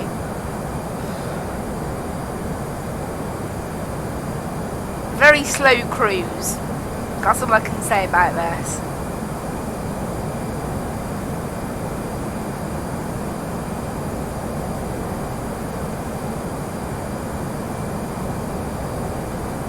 It's pretty crazy how slow this cruise is going to be, but it's kind of expected, obviously. If we're adding, maybe I should have done this flight going from Reykjavik to Edinburgh. Thinking about it, probably would have saved me about 20 minutes, 15 minutes, probably would have saved me a bit of time. At this rate, this stream will be touching the 3-hour mark. I'm pretty sure, because you kind of expect it, actually. So we should be finished for about 11ish. Half 11 is 3 hours. It might be knocking on for that, really.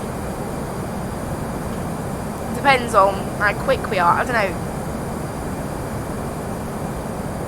I mean, really, according to this, we're about 50 miles from Reykjavik, but no, 50 minutes from Reykjavik. I wouldn't say that. I'd say we're a bit further.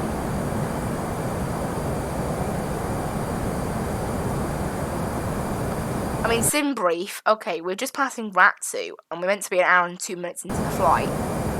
and that's bang on. So really, I think I'll take Simbri's word for it that it's going to take, 2 hours and 8 minutes, which sounds about right. It's got everything right so far.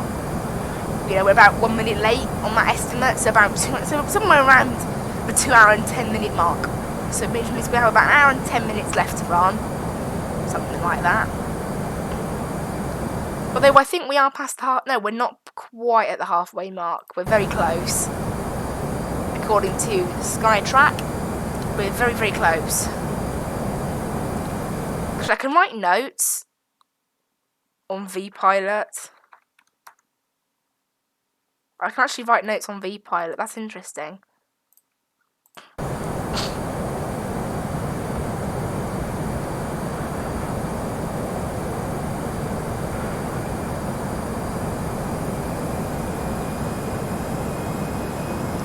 Right, hopefully this thing's speed will pick up now. You can see our speed is picking up drastically.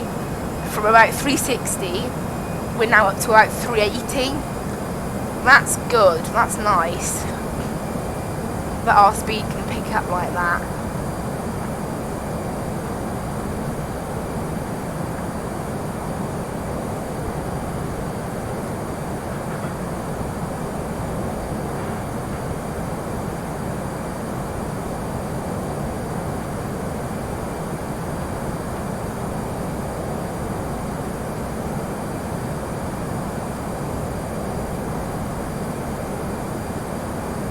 So we've gone from doing about 360 to about 380, so we have picked up the pace quite a bit. That might help us against the BA. Make it sound like a competition now. Against the BA. But obviously now, we are now at this heading for a considerable amount of time. The next half hour will be just pointing in this direction.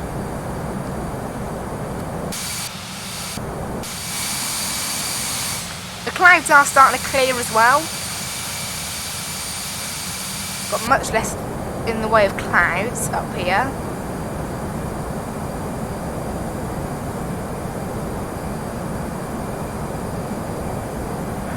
So we're up to 379 now. Unfortunately, the wind direction is actually following us round a little bit. Originally it was like 010, it's actually now 345. 79 knots. The wind speed has constantly gone down, but 79 knots is still quite a bit. If I look at the wings, we're not, jolting all over the place, which is nice. We're still in a pretty steady flight, so at the moment we're looking pretty good. And that has meant that I'm now 2 minutes ahead of the BA. This is going to be quite tight. Whether me or the BA ends up getting to Reykjavik first. And we are taking exactly the same star. We're meeting up at Olden. So it's whoever's first to Alden, basically.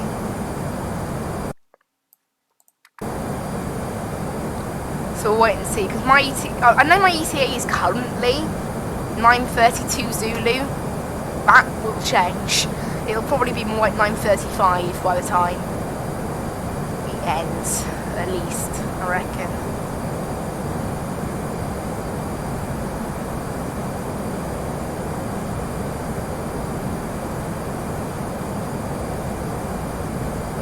So yeah, maybe when we get a bit closer we'll contact the BA to be like, what time are you going to be at Alden, how I pronounce it, because it does kind of matter, obviously, because I believe we're at the same altitude as well, because he did start off at 38,000, he has not gone down to my altitude, so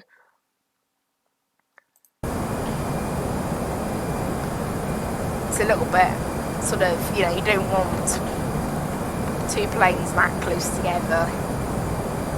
The clouds have really started thinning out, which is lovely, rather than that nice, rather than the thick cloud we had earlier. Just little dots of cloud now. This is like that patch over the ocean, I think, where you don't have much. Yeah, this is that patch where there's very little cloud, but it starts to build up again as we get closer to Reykjavik, unfortunately. Shame. Would be nice if we could just sort of, leave it, but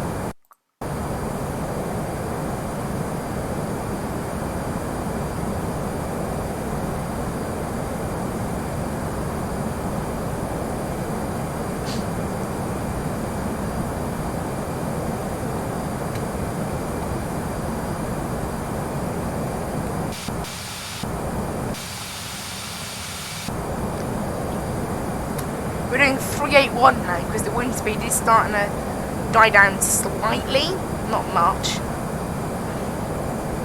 It's rather nice though.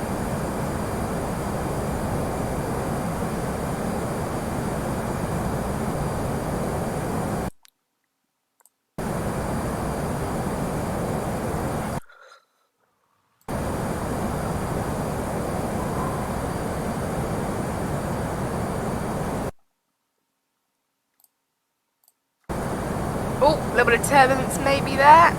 No, just a little bump.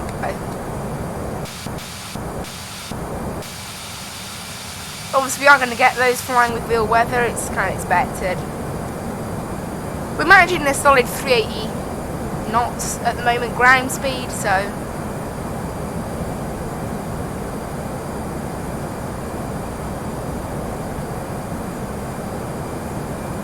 ETA is about 55 minutes, something like that.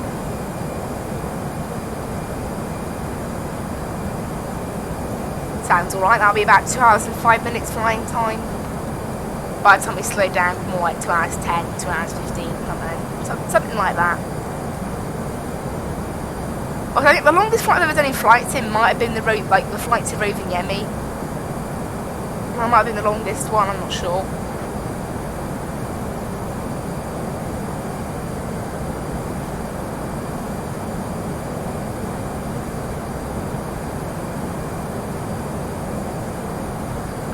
Also guys, I know recently I've been doing sort of like one flight per stream and they're longer flights. If you guys would rather that, or you'd rather, you know, 2 shorter flights in a stream, can you let me know in the comment section or whatever, because it's quite nice to know. I think next week we will definitely do, you know, a hop of 2 from Brussels. I'm thinking maybe Brussels to Heathrow and then onwards to somewhere else in the 737. Or maybe we'll try and avoid Heathrow, I don't know, wait and see, because Heathrow could be very busy.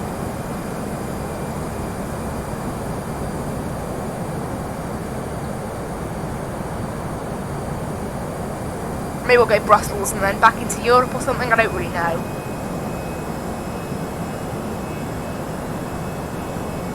We'll wait and see. Oh, we start picking up pace a bit, yeah we have.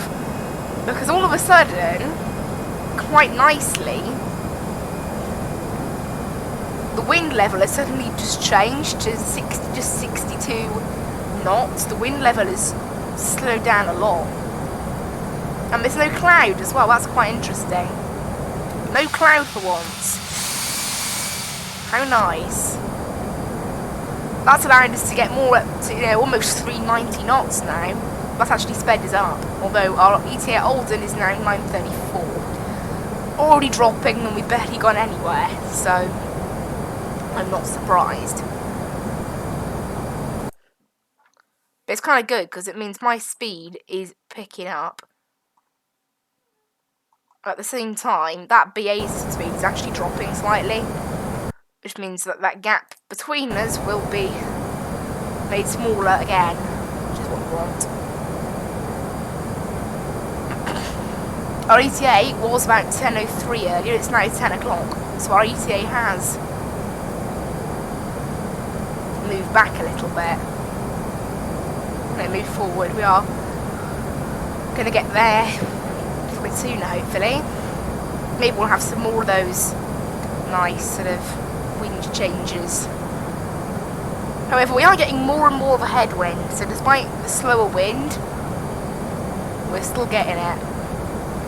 Look at that, no clouds. That's just something else. We've had clouds all the time before. That's kind of nice. Descending at about 230 miles, so basically straight after Alden is when we'll be descending. Right, we might have some newer weather from Reykjavik. Yes, we do. And the temperature is up to 6 degrees. Oh, the wind is now 210. So I am thinking about changing it to runway 19. I don't know. Should I? I'm not sure. Might keep it at 28 for now, but it is getting to that point where it's like, yeah, maybe we're better off. QNH is still 1046 and temperature's going up to 6 degrees. A little bit warmer. I'm not sure it makes much difference, but it's nice.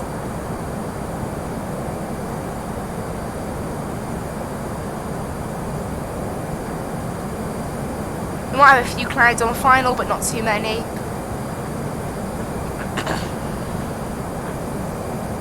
We might now, there's no evidence of that, but obviously that will happen eventually. We're still quite far out. So it's looking like maybe we'd be better off using 19. Even though runway, even though it means a longer taxi, it might be a better option. I'm not sure. Obviously, I don't really know because I don't know what they're using at Reykjavik right now.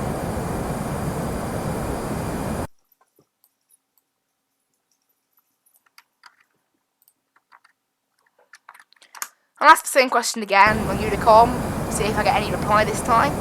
Anyone know runway in use at Reykjavik? Probably won't get a reply again, but we'll wait and see. We might, maybe. And we are now 3 minutes, no. Yeah, 3 minutes ahead of that BA now.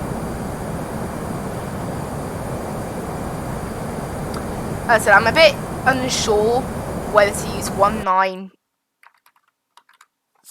I can look at the A test. I'll probably do that. I'll probably tune the A test, but I probably won't get any A test for a bit of time. Okay, this is the real life Speedbird 800. Obviously, Speedbird 800 is the other one that is quite close to me, and it's landing in Reykjavik. It's about 20 minutes out, I think that is. Yeah, 22 minutes out. So we'll know what runway it uses, and I'll probably use whatever runway that uses. So I'll keep an eye on that. And then about 20 minutes time, we should know what runway they're using. Also, I'll tune... Let's see if Live ATC have the ATS. So I can listen to the real live ATS. Wait and see. Because you can do that. You can listen to the real life ATS. No, they don't support that.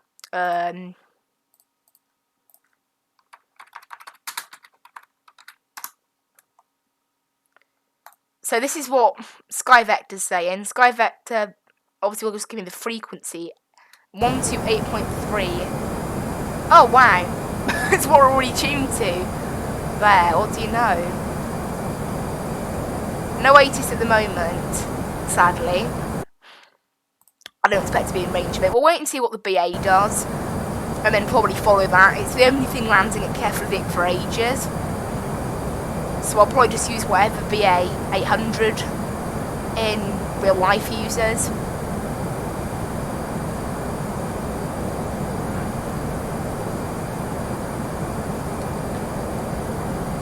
And then obviously I'll adjust my approach accordingly. Let's have a look at the approach for 19, just in case.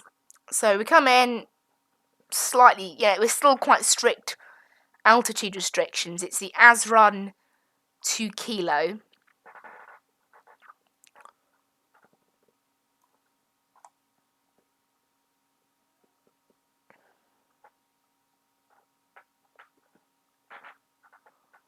Cool. We seem alright with everything, I think, so. And I just crossed off Chart Fox. That was... I don't know why I just crossed off Chart Fox. And apparently you always need to log in to... Even though I click, remember my login, it's... always logs me out, right. Cool. And I'll keep that up there for later. So we'll wait and see what the BA ends up doing. If it uses runway 19, then we'll follow it. Because at the moment I am starting to believe that 19 might be the more sensible option.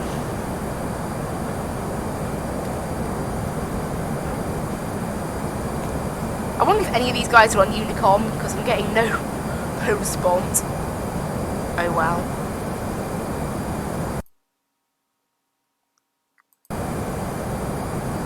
Starting to see some more clouds again. Wind speed is now all the way down to just 55 knots, so that's improving our speed, which is nice.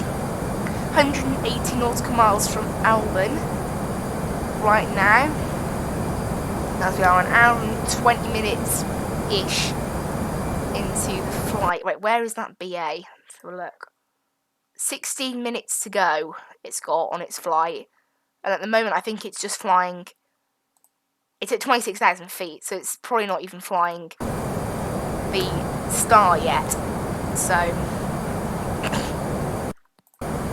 we'll check back in about 15 minutes' time. About 10:30, we'll check back and see what it's doing. And that should give us a good indication of what runway it's using in real life.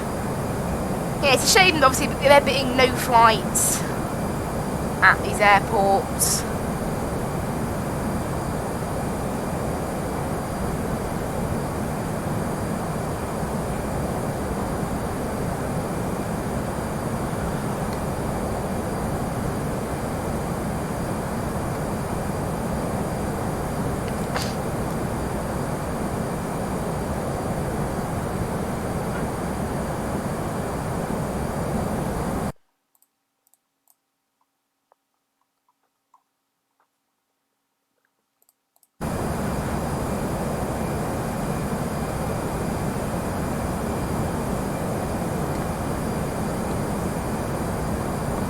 We're at 36,000 feet.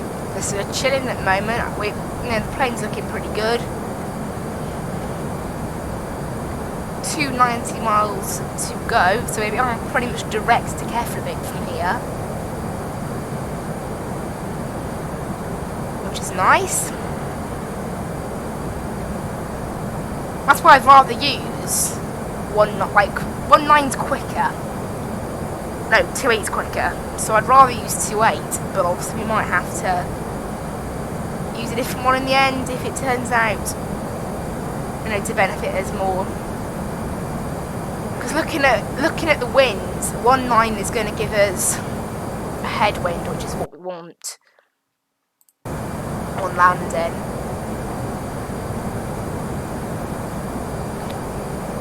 The other one might get us more of a crosswind, which we don't want, so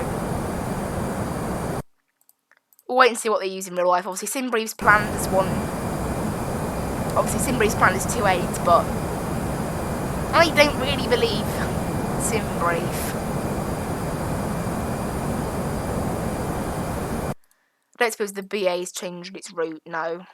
I mean, the BA probably, even if it did change its route, probably wouldn't update it.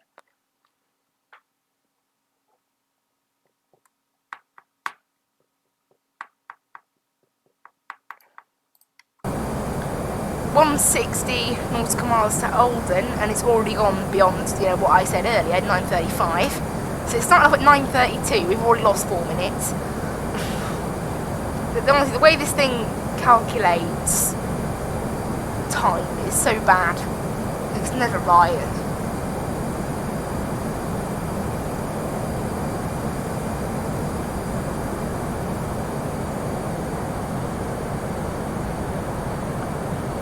When I get close to the airport, I will try and tune the ATIS. We're not in range of the ATIS at the moment, so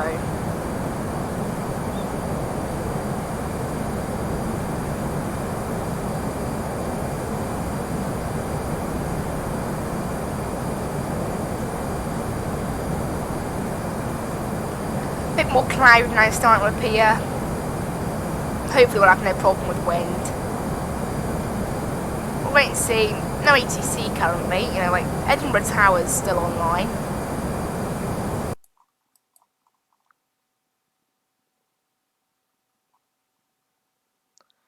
I don't get why people bother, Edinburgh's actually really quiet still, though. There's really not many planes online. I just don't get it, Edinburgh Tower is not, Edinburgh's not a big airport. So, it can't have that much action control in it, but okay. Active Sky, we've still got the 10 o'clock local from Reykjavik.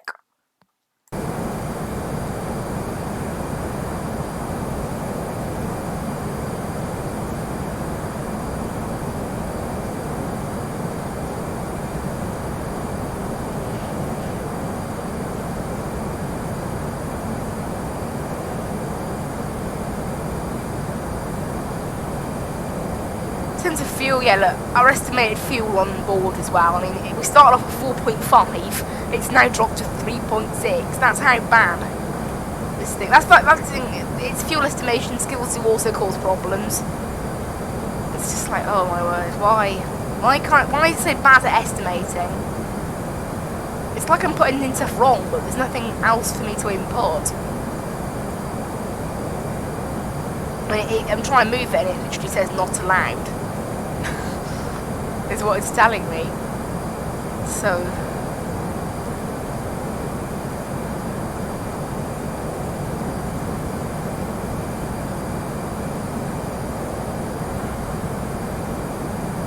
I mean, I'm starting to see some cloud again now. I've got a bit of higher up cloud. That looks like rain cloud, that does. There, that's slightly darker cloud on top.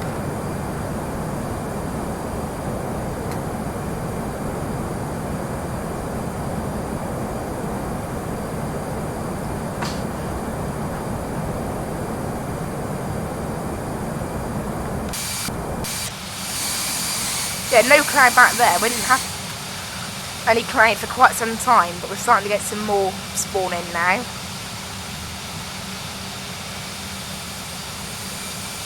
Got some higher up cloud as well.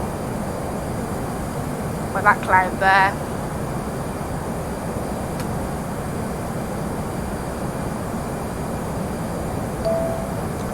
What's this? Attention all pilots in the North Atlantic high-level airspace. There is currently an exam happening on Gander Oceanic. Oh, okay.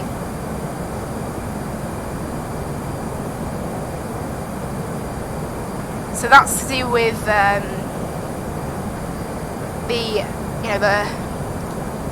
Atlantic airspace, the Gander Atlantic airspace is online. They're having an exam. The controller, that doesn't affect me obviously, as I'm not heading through that area.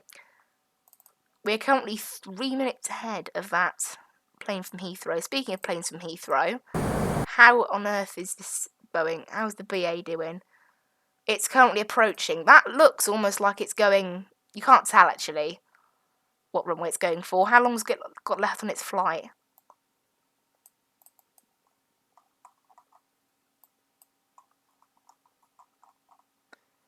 "13 minutes. It's got left on its flight still. That's barely gone down in the last few minutes. I'm not sure. It might actually be looking at it for a runway 19 approach. And if it obviously lands at runway 19, then we're using 19. Nothing from the 80s yet. We probably won't get anything on the 80s until we pass Oldham, and we might get something. Currently at 386 knots. I mean, because we are getting a pure headwind here, but it's only 54 knots. It's slowed down a lot, like, because our current heading is about what the wind is. Like, if you look at that arrow, it's pretty much a direct. Like, we're heading 307, so it's 4 knots from. It's 4 degrees from being a pure headwind.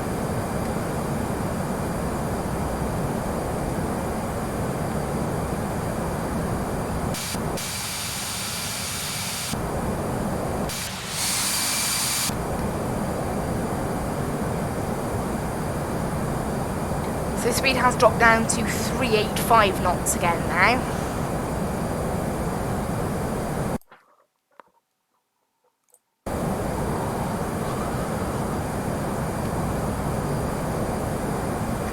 "120 nautical miles to Oldham, how do you pronounce it?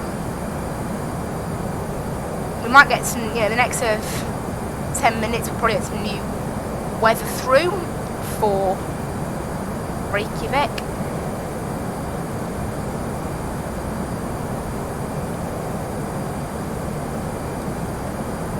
If the wind wind is more like 230, 240 than it does, you know, it wouldn't matter as much if we used 28, but at 220 it's really in favour of 19. Actually, wasn't it 210 last time? Yeah. So right now it is really in favour of us using 19. Might be a better idea to use 19, we'll wait and see.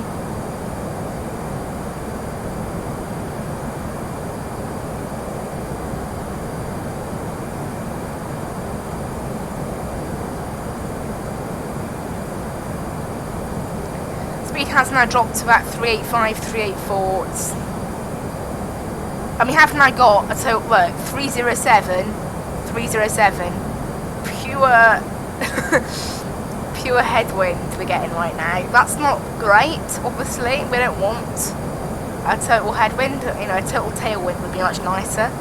Heading the other direction, oh well. So hopefully that wind direction can start shifting again more in our favour. I mean, luckily the wind speed, it was like 80 knots earlier, it's only 54 knots now, so it doesn't really matter as much that it's a headwind because it's slower. I mean, it's still faster than FSX, but than default FSX, isn't it? It's much better, but it's a bit slower.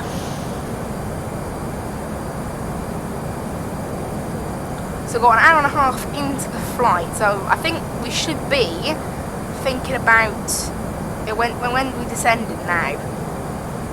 15 minutes. That will be slightly later, that we made slightly later. But it's good though, it shows we are making some good progress towards our destination of Reykjavik.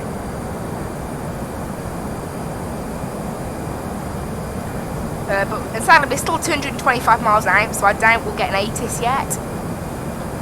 About 150 miles out we might get an ATIS. We'll wait and see.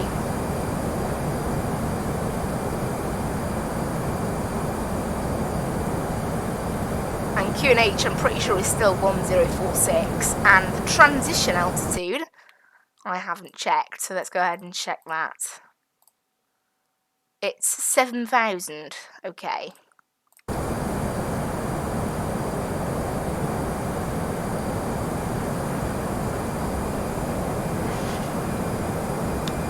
That's when we'll switch over to QNH 1046, which is quite, yeah, it's quite a big gap.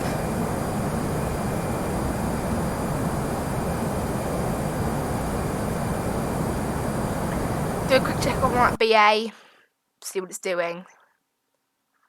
That's really going for a, that's definitely going for a 19 approach, I think.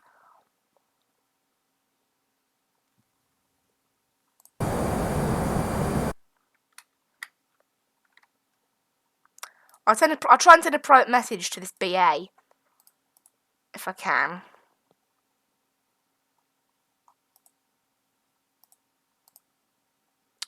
I honestly don't know how to use this. Like, how can you specifically select someone and be like, private message them? I don't know.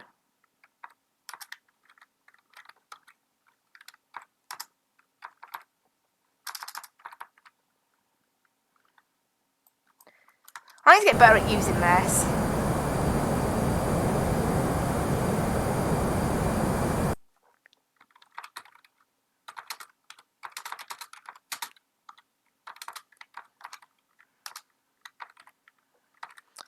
I'll try and runway 28 or 19, which one you using? That BA seriously looks like it's using, what's it called, like,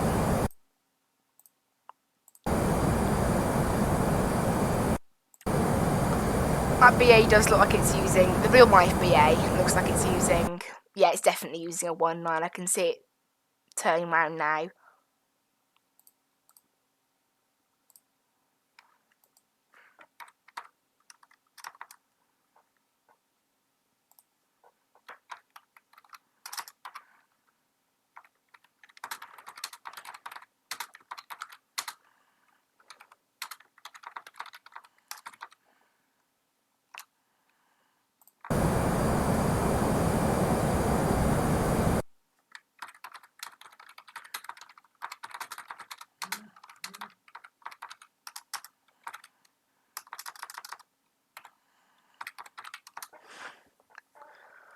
I'm going to change it to a 1.9. They're definitely using 1.9 in the real world. So that's what we're going to use. And we're going to use the Azra 2 kilo. Now that adds about, does it really add anything onto our journey? I don't think it adds a lot. Because, yeah, 1.9 is definitely the better one to go for, because it doesn't actually add that much onto our journey, that's the thing, but you can clearly see now the BA is using it.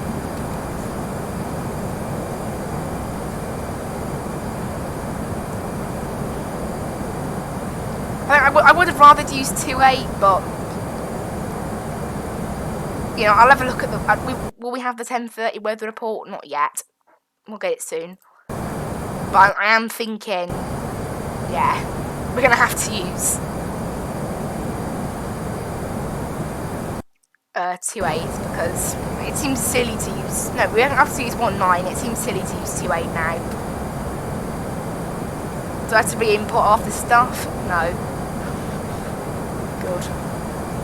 So we're going to use runway 19 now. So that would have redone some of the restrictions. Our top of descent has actually moved back. No, it hasn't. That's just a glitch. I don't know what our top of descent is doing there before. No, wait, I'm reading it wrong. So actually, our top of descent was meant to be 10 miles after Oldham. It's now 23 miles after Oldham. So we get a little bit longer at cruise, actually. So it's okay. Let's have a look at this approach then. So it's the Azran 2 kilo. So at KF 156, above 150, yes. Then above 110. Then above 1,000. Then below 7,000, yes? No, I'm reading that wrong, above. And then above 4,500, and then above 3,000. Great. And there's also 220 knots. That's actually kind of nice then. We've got some pretty good restrictions going there. They're all above rather than below, which is kind of good. I think the others were below, which is why we're having to start our descent a bit earlier. So in the end, I don't think it's really impacted us that much. If anything, it's, you know, it might have slightly helped us. That we're using to one. Right, have we got the latest weather from Reykjavik? It's still displaying the 10 o'clock weather. No 80s yet. Looking at flight radar, that BA is literally, yeah, it's on final almost now for 1.9. So it looks like they're using 1.9 in real life. So we'll use 1.9. In the sim.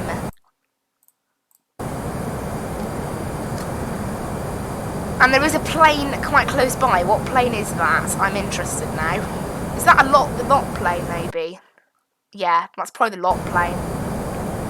That BA is slightly behind me. I think we have managed to beat it. So we are now getting slightly less of a headwind, and the speed's slowing down again. It's down to 51 knots now.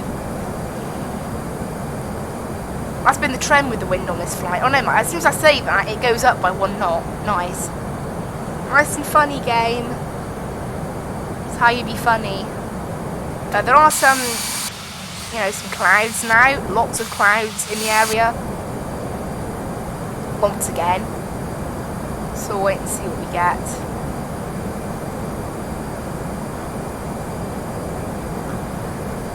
I can start to see the top of descent on our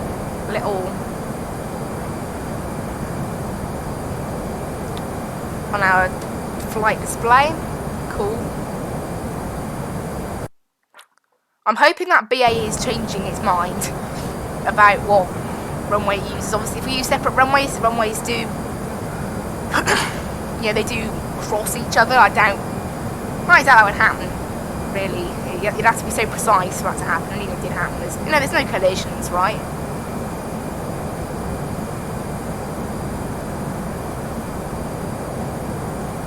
Two 2 hours and 6 minutes into the stream.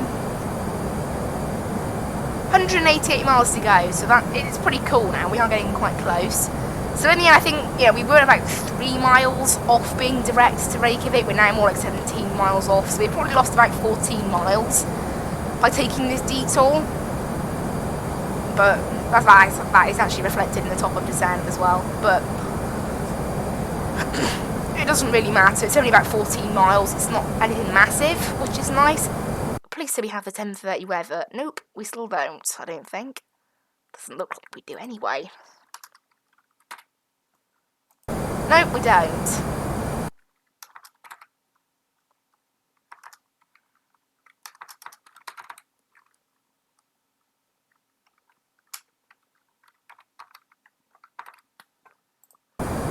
I'm trying to look at other airports' weather to see if it will refresh it, but no, I think it just refreshes when it wants to on its own.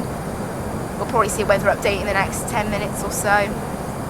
There's lots of planes on Vatsim here, all within this quite small area. That BA looks like it is slotting in behind us, which is nice, because obviously it's also going to Alden.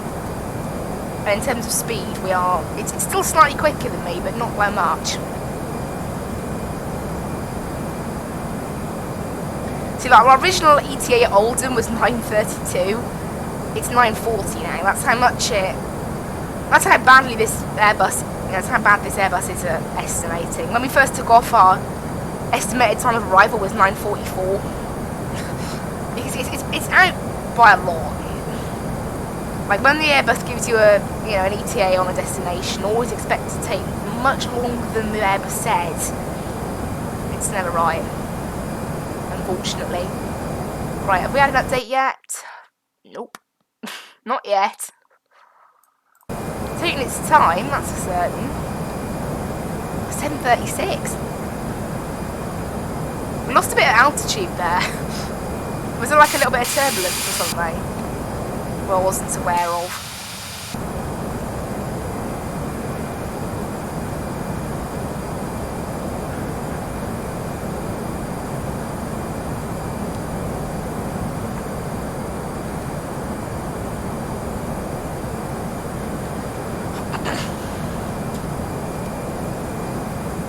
These flights do go pretty quickly though, I mean it's quite unbelievable. I mean, you think we were at Edinburgh an hour and 40 minutes ago, it's like, yeah, okay. Or maybe I have been running at a higher bit rate to try and get a better stream count. We dropped a few frames earlier, through Wi-Fi that is, but only 332, that's a couple of seconds. So we're okay, I'd say. So we'll look at YouTube. What does YouTube think of our stream?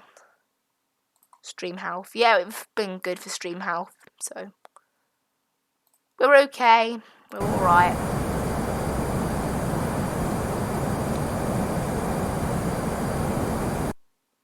Still getting 10:30 weather. Quite annoying. I wouldn't mind getting, newer weather.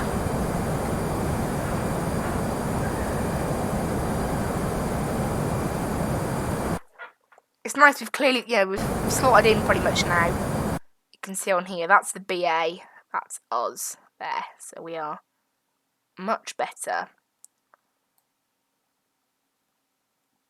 in terms of, wait, there's the BA on our TCAS. I'm pretty sure that's our BA. So we're maybe 20 miles ahead of it, something like that. So we'll have to use Unicom, obviously, to say what we're doing.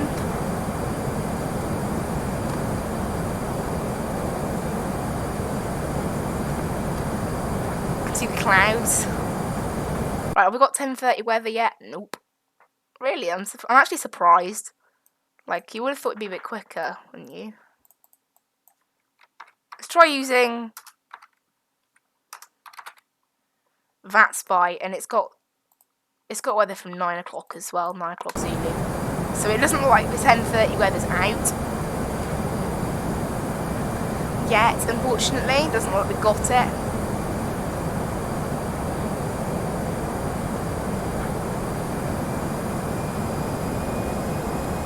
Oh, speeding up a bit there, because, I don't know, the wind just suddenly changed again, I think. Down to 46 knots now, which is, it's really good, and it's getting further away as well.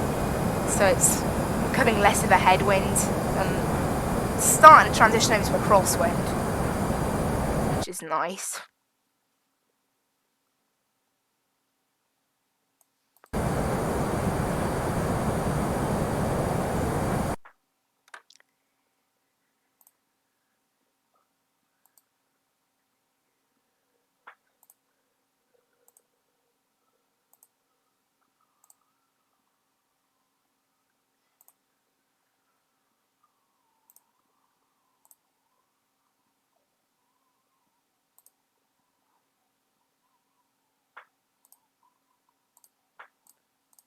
Yeah, conditions in Reykjavik, we've still got the older ones. I'm just having a look if there's like a way to refresh the weather. I'm pretty sure there's a way to do it manually. I'm just looking and struggling with it. Hopefully by the time we get to top of descent, we will have the half-10 weather, because we can then input that into our FMC. That'll be the land. That'll be the the stats we use for landing. Obviously they tend to change last minute anyway, so it doesn't really mean much, but they turn that down to 40 nautical mile range. After Olden, it's like about 60 miles to Answering, isn't it? 50 miles, I think. No, 60.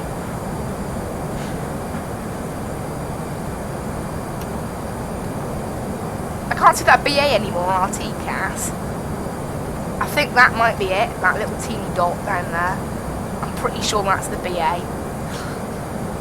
Very, very far away.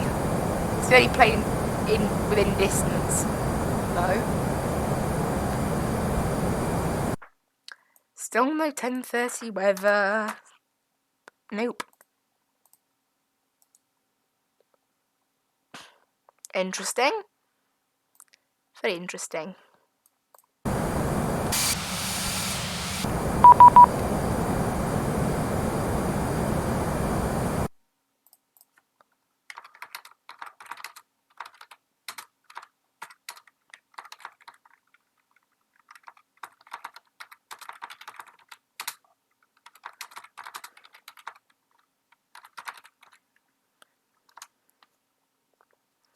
So that was a little message from the BA saying what runway we're planning on used.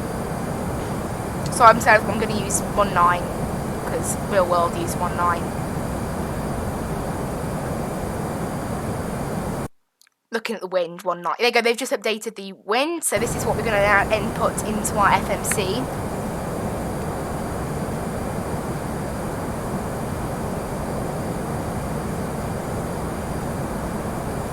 So 6 degrees is the weather, QNH 1046220 at 16, I'm pretty sure we're going to use. Yeah. But I'm definitely going to use 19 down on the ground. That's the plan anyway. How do you set up a private message then? That's what I'm wondering. I'm going to have to look it up.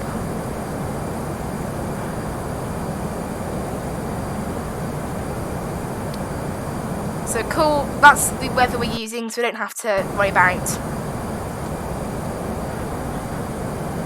what's it called? Don't have to worry about then putting any more data into our FMC. Now the data we've got is the data we're keeping. 220 at 16, temperature 6 degrees, QNH 1046. So pretty cool. And I don't think there's any use to, any need to, listen to the ATIS. Doesn't like we're getting anything off them anyway. I don't know what the ATIS is inside FSX, it could be different, but whatever. We're descending in about 20 miles now, so let's go ahead and plug this thing down to, right, above 150 is the first restriction. I think I'm probably going to set it down to our ILS altitude, which is 1900, let's just say 2000 then. We'll set it down to 2000 for now. And we'll report when we're descending afterwards.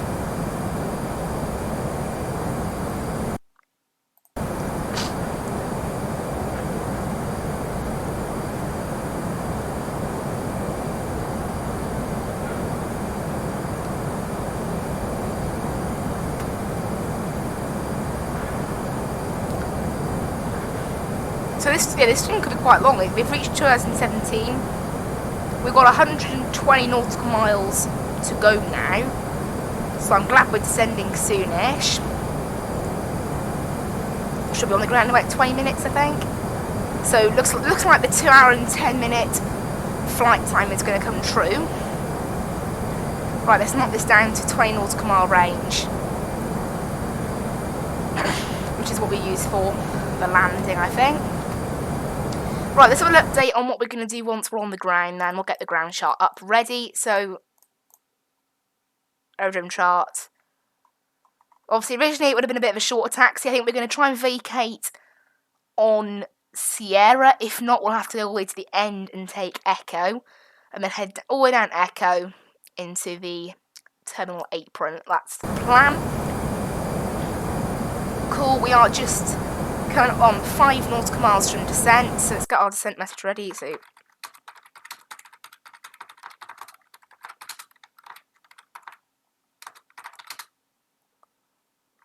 what we're taking, it's the Run 2 kilo. Yeah, it was the 2 kilo, right? Right? I'm pretty sure it was 2 kilo.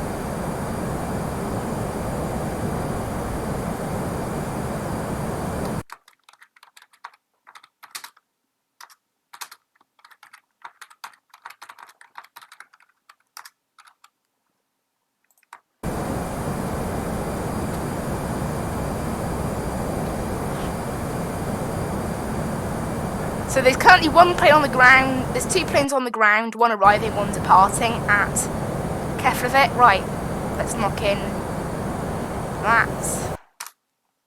Send that on Unicom and off we go. We started descending, guys.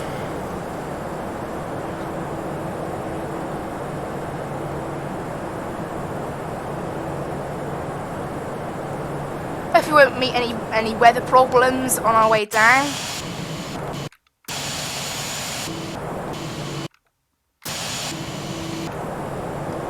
I can see land as well, I can see Iceland.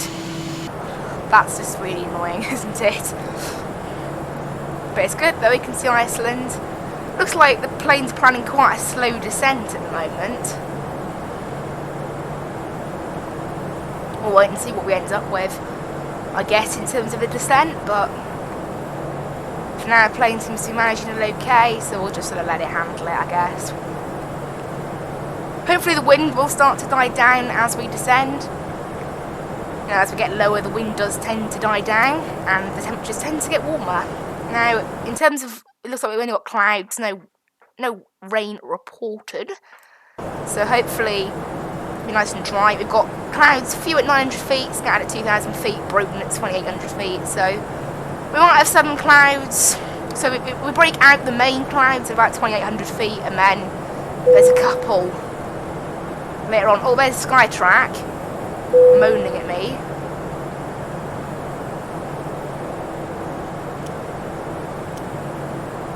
Because I haven't, you know, obviously if you're inactive on Skytrack for some time, it will notify you to make sure you're still in the cockpit. It's just a way of checking we're still in the cockpit. Yeah, we are descending quite slowly at the moment, so I'm not sure what's going on. Maybe that's just what it's planned, or I don't understand why we didn't just descend a bit later, if that's the case.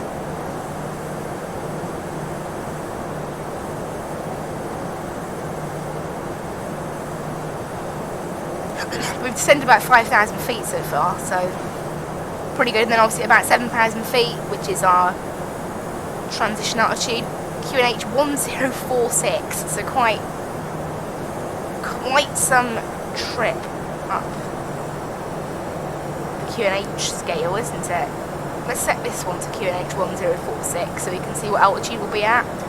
So QNH 1046 is about 1,000 feet above what we're at now.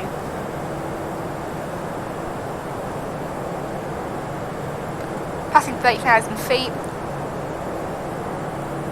You know, nothing showing up on the weather radar for now. If I go 40 nautical miles, see if we'll get anything. So weather's looking pretty smooth for now. Could get some troubles later, but so, so far the weather's been pretty calm today, so hopefully it'll stay like that for our arrival. Here's, look at this, snowy Iceland. It's actually quite nice, 6 degrees today. Not too bad, is it, at all? 6 degrees, not bad. 43 degrees Fahrenheit. A little bit chilly, but it's not in the minuses, so you won't get any ice in Iceland. How many ice puns can I make about Iceland? Is it a shop or a country? We've got Iceland the shop and Iceland the country as well. So that's not really a pun, it's just like... I wonder if Iceland... I don't think Iceland are actually from Iceland. Interestingly.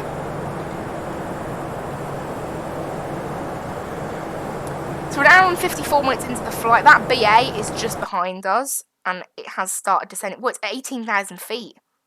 Why is it so low? Okay, something's gone on there. Its FMC is obviously slightly different to mine, maybe? I don't know. I mean, mine does feel like it's descending awfully slowly.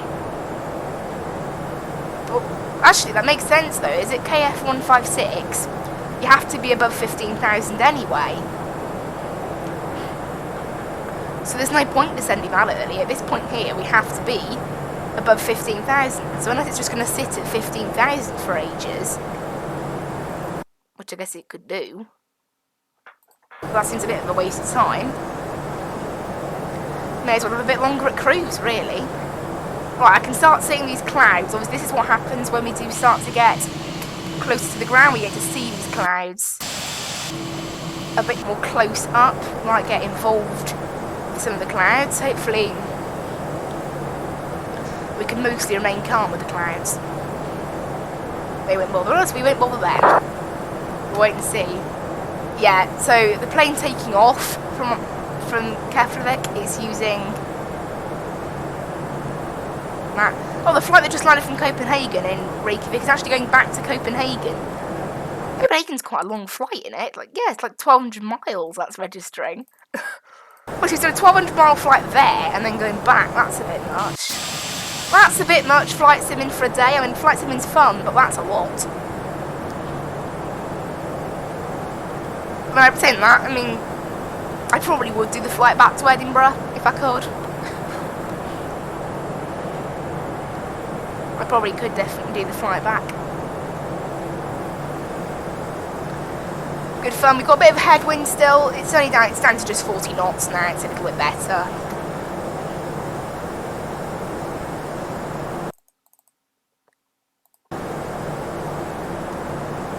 Yeah, that BA has suddenly slowed its descent a lot.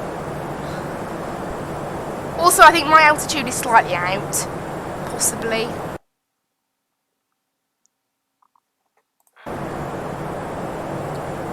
I think it happens to everyone though. It's not very accurate.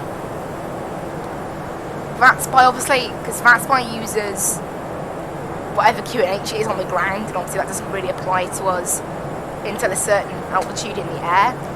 Now, we're not getting anything on our weather radar, which I'm kind of surprised about. I thought we would get a little bit. Maybe it doesn't happen until we're at that altitude, speaking of which, we should have set our TCAS to below. Well, that's done now, So, you know, I think we are approaching these clouds. I'm not sure what we'll get after these clouds. Obviously, all the clouds have to load back in again now. I need to not go to the tower view. I need to remember that. The tower view is not very good. Because it means that these... I don't know, we'll just try and stay in cockpit view for now, I think.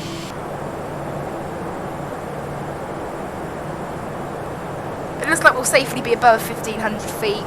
No, 1,500 feet. No, 15,000 feet. They eventually got it right. We're 5,000 above that, so this restriction didn't pose any problems, which is kind of nice. See, that BA behind me is just stuck at 16,000 feet now. Like, what a waste of time.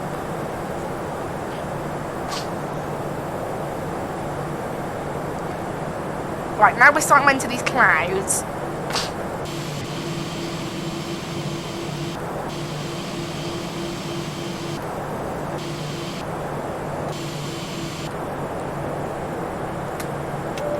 I want to put the seatbelt signs on because it can get bumpy inside the clouds. So, you know, may as well turn them on. There, we're now turning. This is now sort of the start of our main arrival now, I guess. And it is quite cloudy down here. We've got to be above 11,000 feet at this next waypoint now. I think we'll be okay to make that. Look at the clouds, very cloudy. Okay, interesting.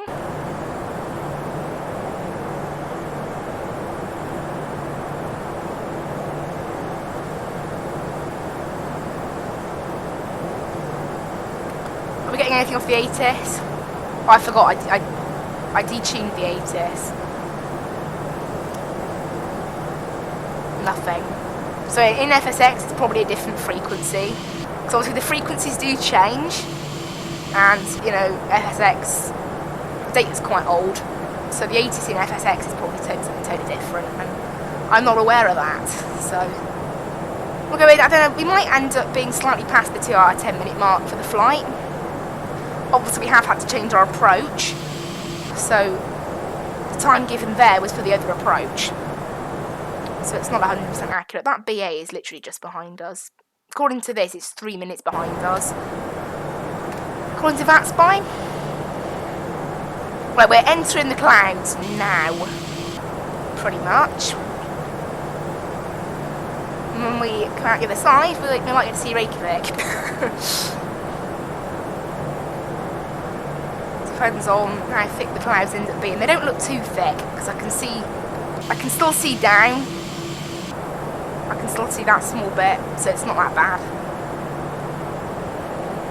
Descent speed has slowed right down.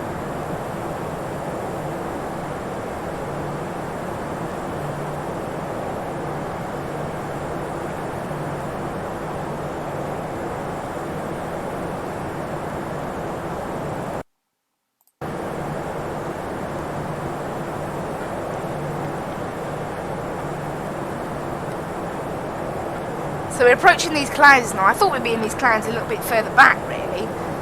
Right, may as well set all brakes medium now. And at 7,000, we're going on to QNH 1046. Now, we might get a new sort of weather thing. The 11 o'clock weather one. But, you know, given how late the 10:30 one was, we won't get that until after we land, or when we land. There you go, so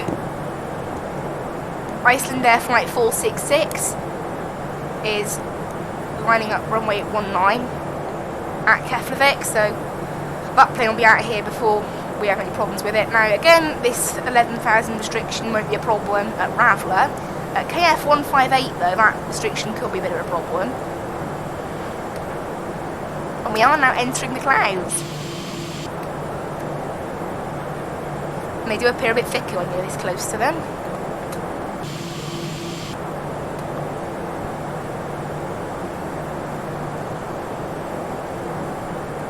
So you see a little bit of lag, maybe Reykjavik Airport just loaded in, I think. Because it went back to normal. So we're passing 12,000 feet. We haven't had an 11 o'clock weather update, so it's not actually 11 o'clock yet, so we need to be above 10,000 at this next waypoint now.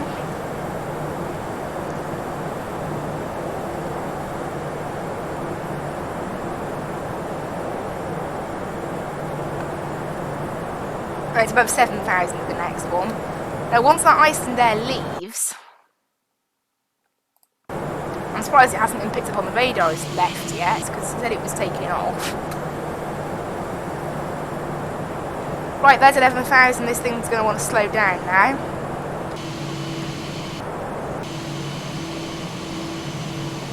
And we're going to get bumped up and down a bit as well.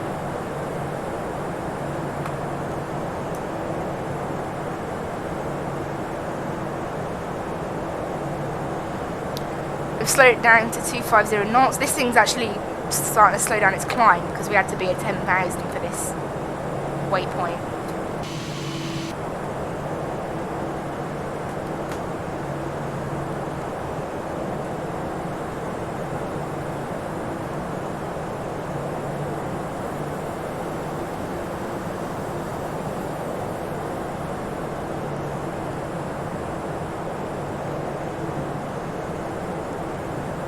Okay, we're at 10,000 feet, and let's go on.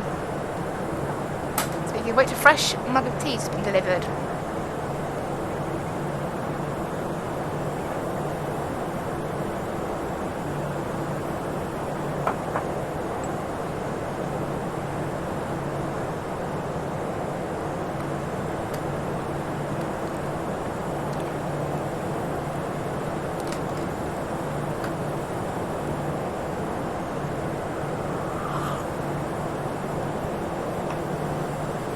Okay, we are ready for arrival. I've had some fudge, like a little teeny piece of fudge and a piece of tea, and we're now ready.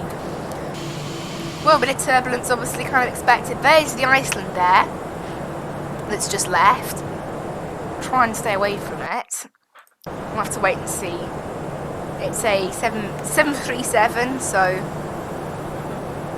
we should be okay. A little bit of lag now as we get into the clouds, the thick clouds. Thick clouds that we have. Right, we're coming up to 7,000, which is our transition altitude.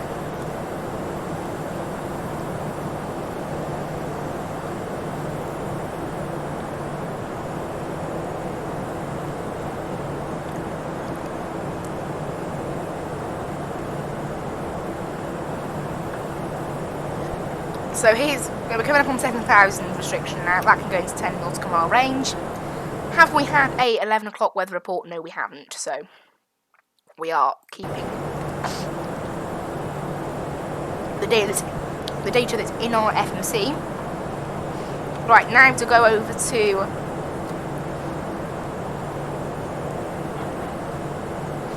once we pass this waypoint, KF 159, that's when we will put in the new height we're going to get.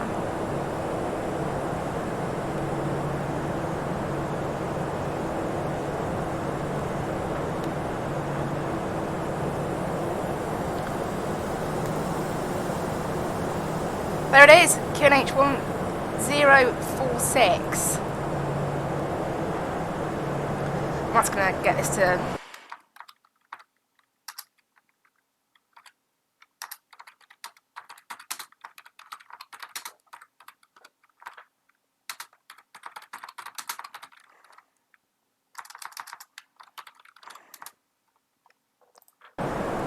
obviously this thing's right, we are getting a bit of turbulence here, so kind of expected, as I said.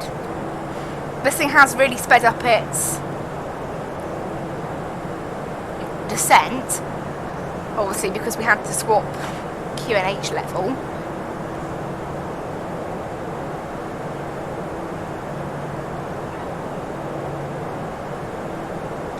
Down to 1046, which is the actual QNH here, rather than the mid-air one.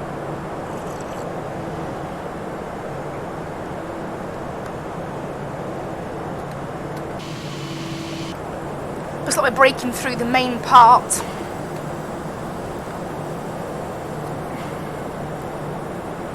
of the clouds.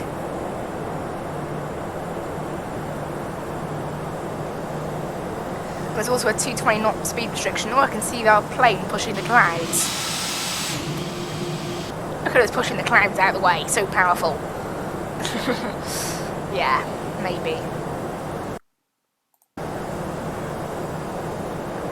So it's above 4,500 at this waypoint, and then above 3,000 at the next waypoint. It's a very controlled approach into Reykjavik. There's 2 hours and 8 minutes. So if we were to, if we took the other approach, we might have been on the ground now. I doubt it. I think, even though we would have been much closer, we still wouldn't have made the 2 hour and 8 minute thing that was given. There's us hitting the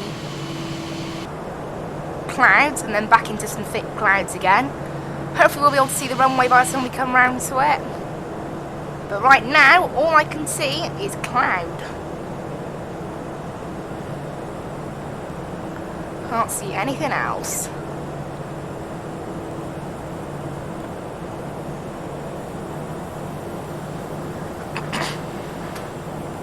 Look at that view. Lovely view. Look at it. Absolutely nothing. Oh, we just broke through the cloud there a little bit.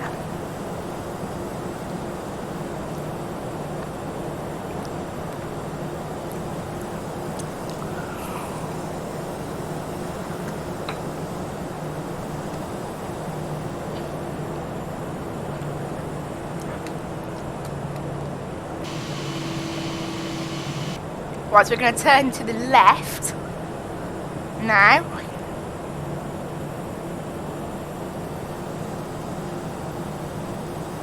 Have we had the 11 o'clock weather through for Reykjavik? No, we haven't. So the weather we've got is the weather we're sticking with.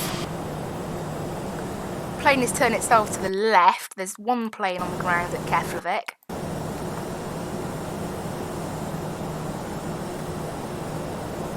We're down to 4,000. There's a little sort of air trail coming from our plane as we turn. Right, we've hit the decel point. So there goes flaps 1 out. Try and get this thing slowed down a little bit.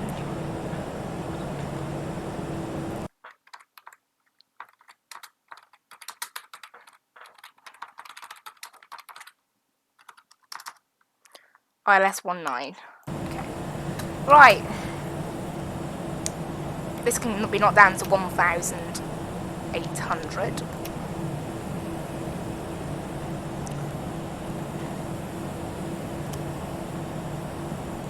And approach can be, actually let's not turn on approach until we're fully alongside it. Right, I'm starting to see through the clouds. Apparently they break at about 2,800 feet, according to the last METAR.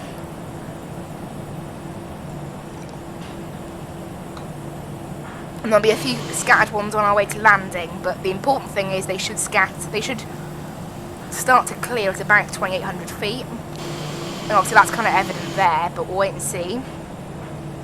What we see is we're now turning round to be on final. Obviously if we didn't have active sky right now, we'd be seeing just, you know, normalness, I guess. I don't know if that's not really much of a thing, but there, we're basically becoming established on ILS. Right, approach coming on. Flaps 2, flaps 3. And we've knocked onto the localizer. We just need to wait for the glide slope. We have the glide slope. We are established on the ILS pretty much. So, right, that can go on. The flaps full. Can't see much at the moment, despite the fact we have broken through 2,800 feet. 2,500. Obviously, this being an ILS, the plane can land itself should it need to. Although I think we'll be okay. And we'll put the gear down after Nomta. What's our go around altitude? 3,000. Get that plugged in there. Oh, this plane is really rocking around, but I can see our runway now. That's all that matters. We have a mostly headwind, 25 knots actually. It's quite strong. Gears coming down. This thing is really struggling actually. Right. Autopilot is coming out.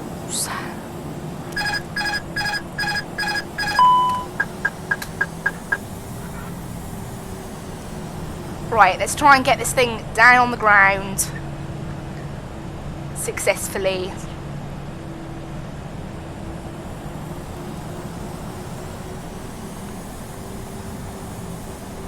A lot more of a challenge, isn't it, trying to get this thing on the ground using this. And I've forgotten the landing system, that's why I couldn't see anything. So we're on with the glide slope. We need to be on a bit better with the localizer. The wind is not great. That's one thing that is certain here. Who knows, maybe hopefully it won't make us struggle too much with the landing. I need to get back on course though. We're a little bit off course. So I'm making our way over to the right now. To try and hook back up with the localizer, that's better. Now hopefully the wind will start to calm down. Now we're getting a little bit lower. Yeah, we are slightly off course. This is why I could do with rudder pedals to straighten this thing back up again. Sadly we don't have those. We don't have any control of the rudder. I'll try and assign, as I said, something on my yoke to be used as a rudder. Right, we are a bit too high now, so let's try and idle it a bit more and get down. 1,000. There's the 1,000 mark. Weather's pretty good. We might be in for a slightly rough landing with these conditions. We'll wait and see.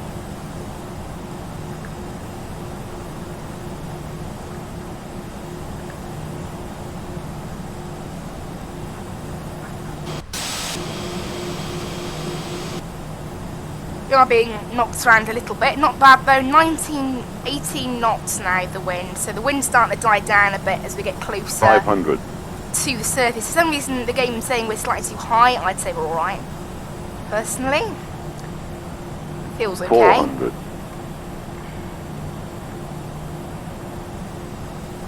300 above. Get the chart up. Ready and... 200 Come on, plane. minimum. You can get down. Continue.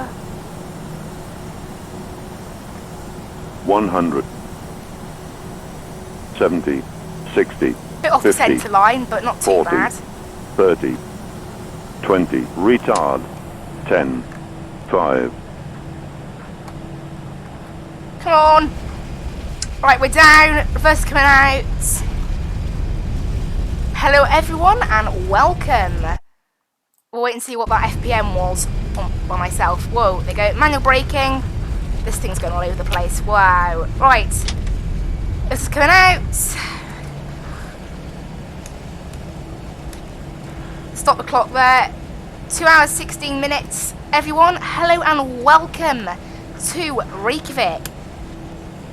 Minus 255. Not bad. Not bad at all. Right, let's vacate this thing. Let's vacate this runway and get out of here.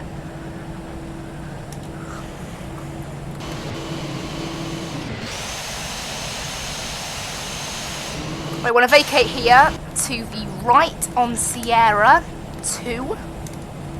Hello and welcome everybody to Reykjavik. I hope you enjoyed that flight, I certainly did. Let's try and get this thing turned, actually. It's struggling with the turning a little bit.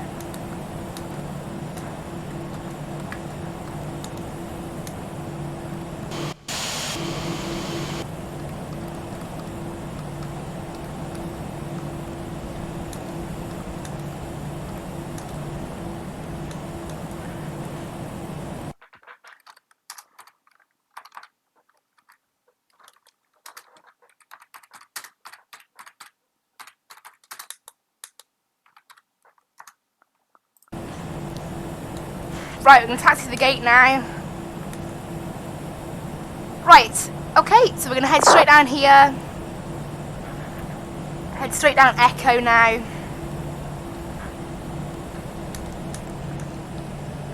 Right, TCAS can go back to normal. And at some point we'll see the wonderful sight of that plane landing. Right, those can go off, taxi lights. My lights can come off. APU start up, and there we go. Everyone, hello and welcome to our final destination today, which is Reykjavik. Chancing down Echo. Let's try and grab stand 10, I think. You know what, let's grab stand 4. So, gate 4.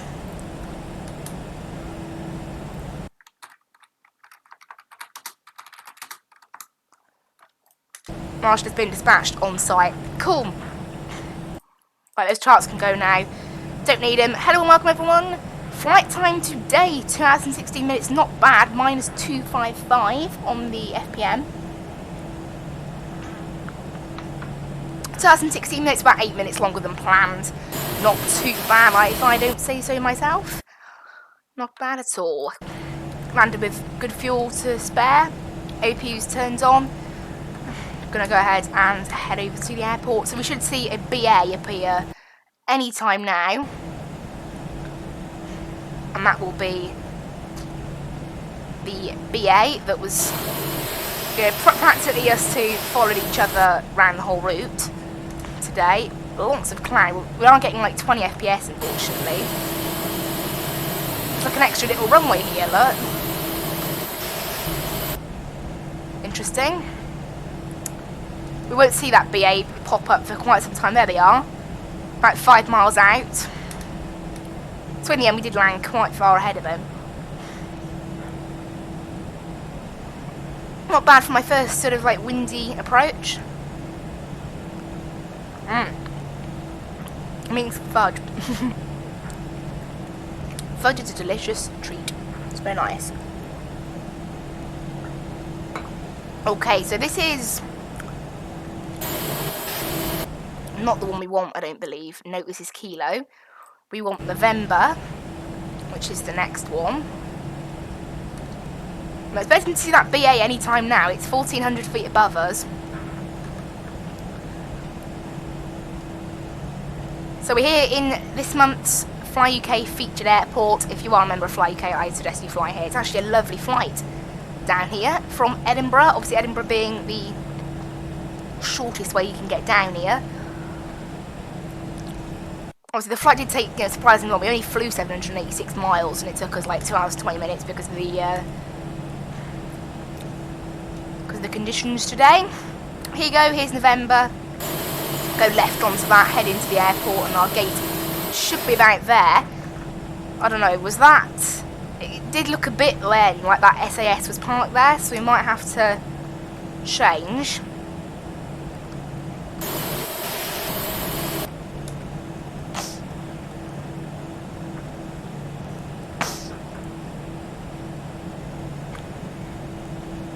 Nothing was said by the SAS pilot on the ground here. We could park at one of the remote stands, but I think they either don't exist in this version of FSX, obviously, or something else. They might be marked as parkings as well, which is one thing to note. There's that BA. There's our SAS plane, the A320. Let's see if he has a good approach to that BA. Now, are we in the same stand? You know, I think we might be. Okay, let's revoke parking services. We'll choose gate 6. There.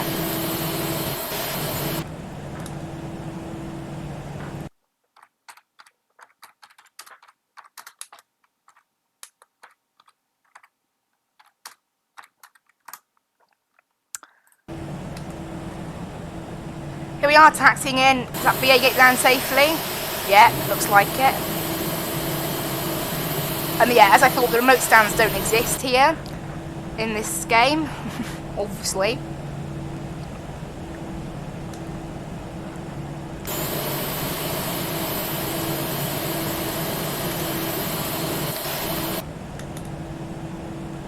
Also, why are there trees in the middle of the taxiway? That's another quite important note. Trees in the taxiway, that's quite interesting. I don't know, I think that might have been stand 4 there, possibly, I don't know, we'll have a look. Yeah, there's trees in the taxiway, we'll just ignore that fact. And park ourselves up at the gate. Hope everyone enjoyed today's stream. No crazy weather, just, you know, a bit of high wind, but not too bad.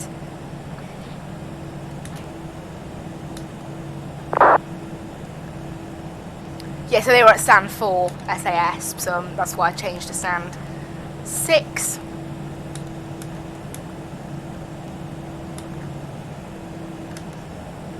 Let's try and get this thing lined up with the actual eventual.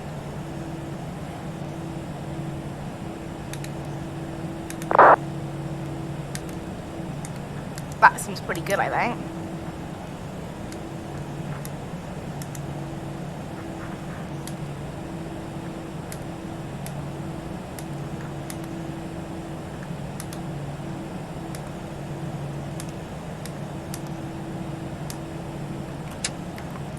Cool, pretty good parking.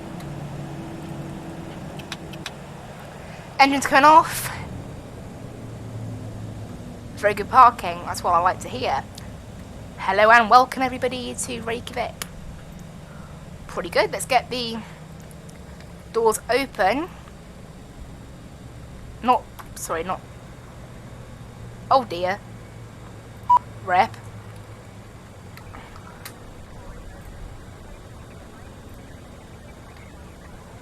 I accidentally clicked, accidentally asked something else. Right, we had about 140 packs today, something like that it was. Obviously we have no jetways. I know that. Right, on those doors go. Up 6,000 for that later. Off and off. Off, right. Taxi lights coming off. Beacon lights off. Everything off basically. APU, oh, waits for us to set in place all of this. And that means, yeah, so the APU can come off now. On with the external power. Off with all these generators and off with the fuel pumps. Status check on the aircraft, we're all good. Great. What? Okay, an EasyJet just spawned in. Great. Not sure what stand that's using.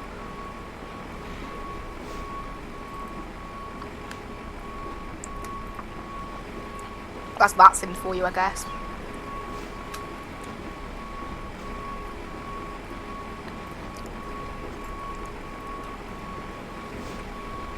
Right, I'll close off active sky.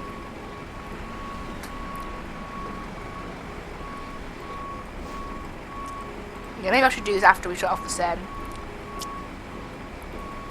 Right, start recording of the flight. It's lovely. Very, very lovely. We go back to normal weather conditions now, and then suddenly it stops lagging. That's amazing. Went from like 17 FPS to about 30.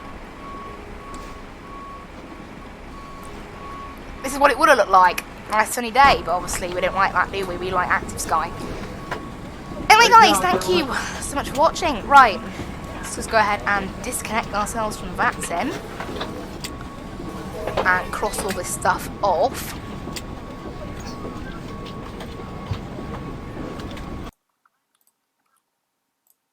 Right, anyway, I hope you guys really enjoyed today's stream. I certainly did.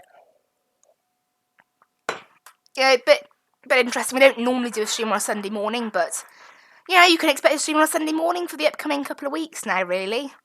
So, pretty long stream. It took us a bit longer than I did originally think to fly to Reykjavik. I'll have a look what Fly UK first said, 2 hours and 12, so maybe I should listen to Fly UK. Obviously, that's because of the wind and all that. Pretty good in the end, though, that flight. I was pretty pleased with it. That's for certain. Apparently, we only took 17 packs. I do forget that when you open the door, like, because Skytrack takes the weight of the stuff at the end, when you open the door, everyone just disappears. On the A320, I do forget that. Oh well, doesn't really matter. Passengers carried doesn't really affect anything, so. You know, favorite departure airports, that got Edinburgh on the list. I'm not sure what it knocked off, but it knocked off something. Anyway, guys, thank you so much for watching. I will see you next week. So next Wednesday, we're doing some more VFR flying. Thursday afternoon, you know, Saturday, I haven't really decided what we're flying. Really, we might end up flying the ATR. Also, oh yeah, I know what we're definitely going to fly. I haven't looked at the routes yet, but the 737-900 is coming into service on April 1st, along with the ATR 72. There is a big service change at Fly UK on April the 1st. So we'll definitely fly the Aurora 737-900 over in Canada. I'm not sure what routes it'll be flying, so they're now operating the Dash 700 and the Dash 900. But the 900, obviously, I've never flown the 900, so I think we'll do something in the 900 next week, and we'll wait and see what else. We'll definitely, I think maybe, Thursday afternoon we'll do a flight out of Brussels somewhere else, maybe just a single flight out of Brussels in the 737 or the A320, and then Saturday I think we'll do the Dash 900 flight, and then Sunday maybe we'll do the ATR. We'll have to wait and see. But anyway, guys, thank you so much for watching. I will see you in the next stream. Bye bye.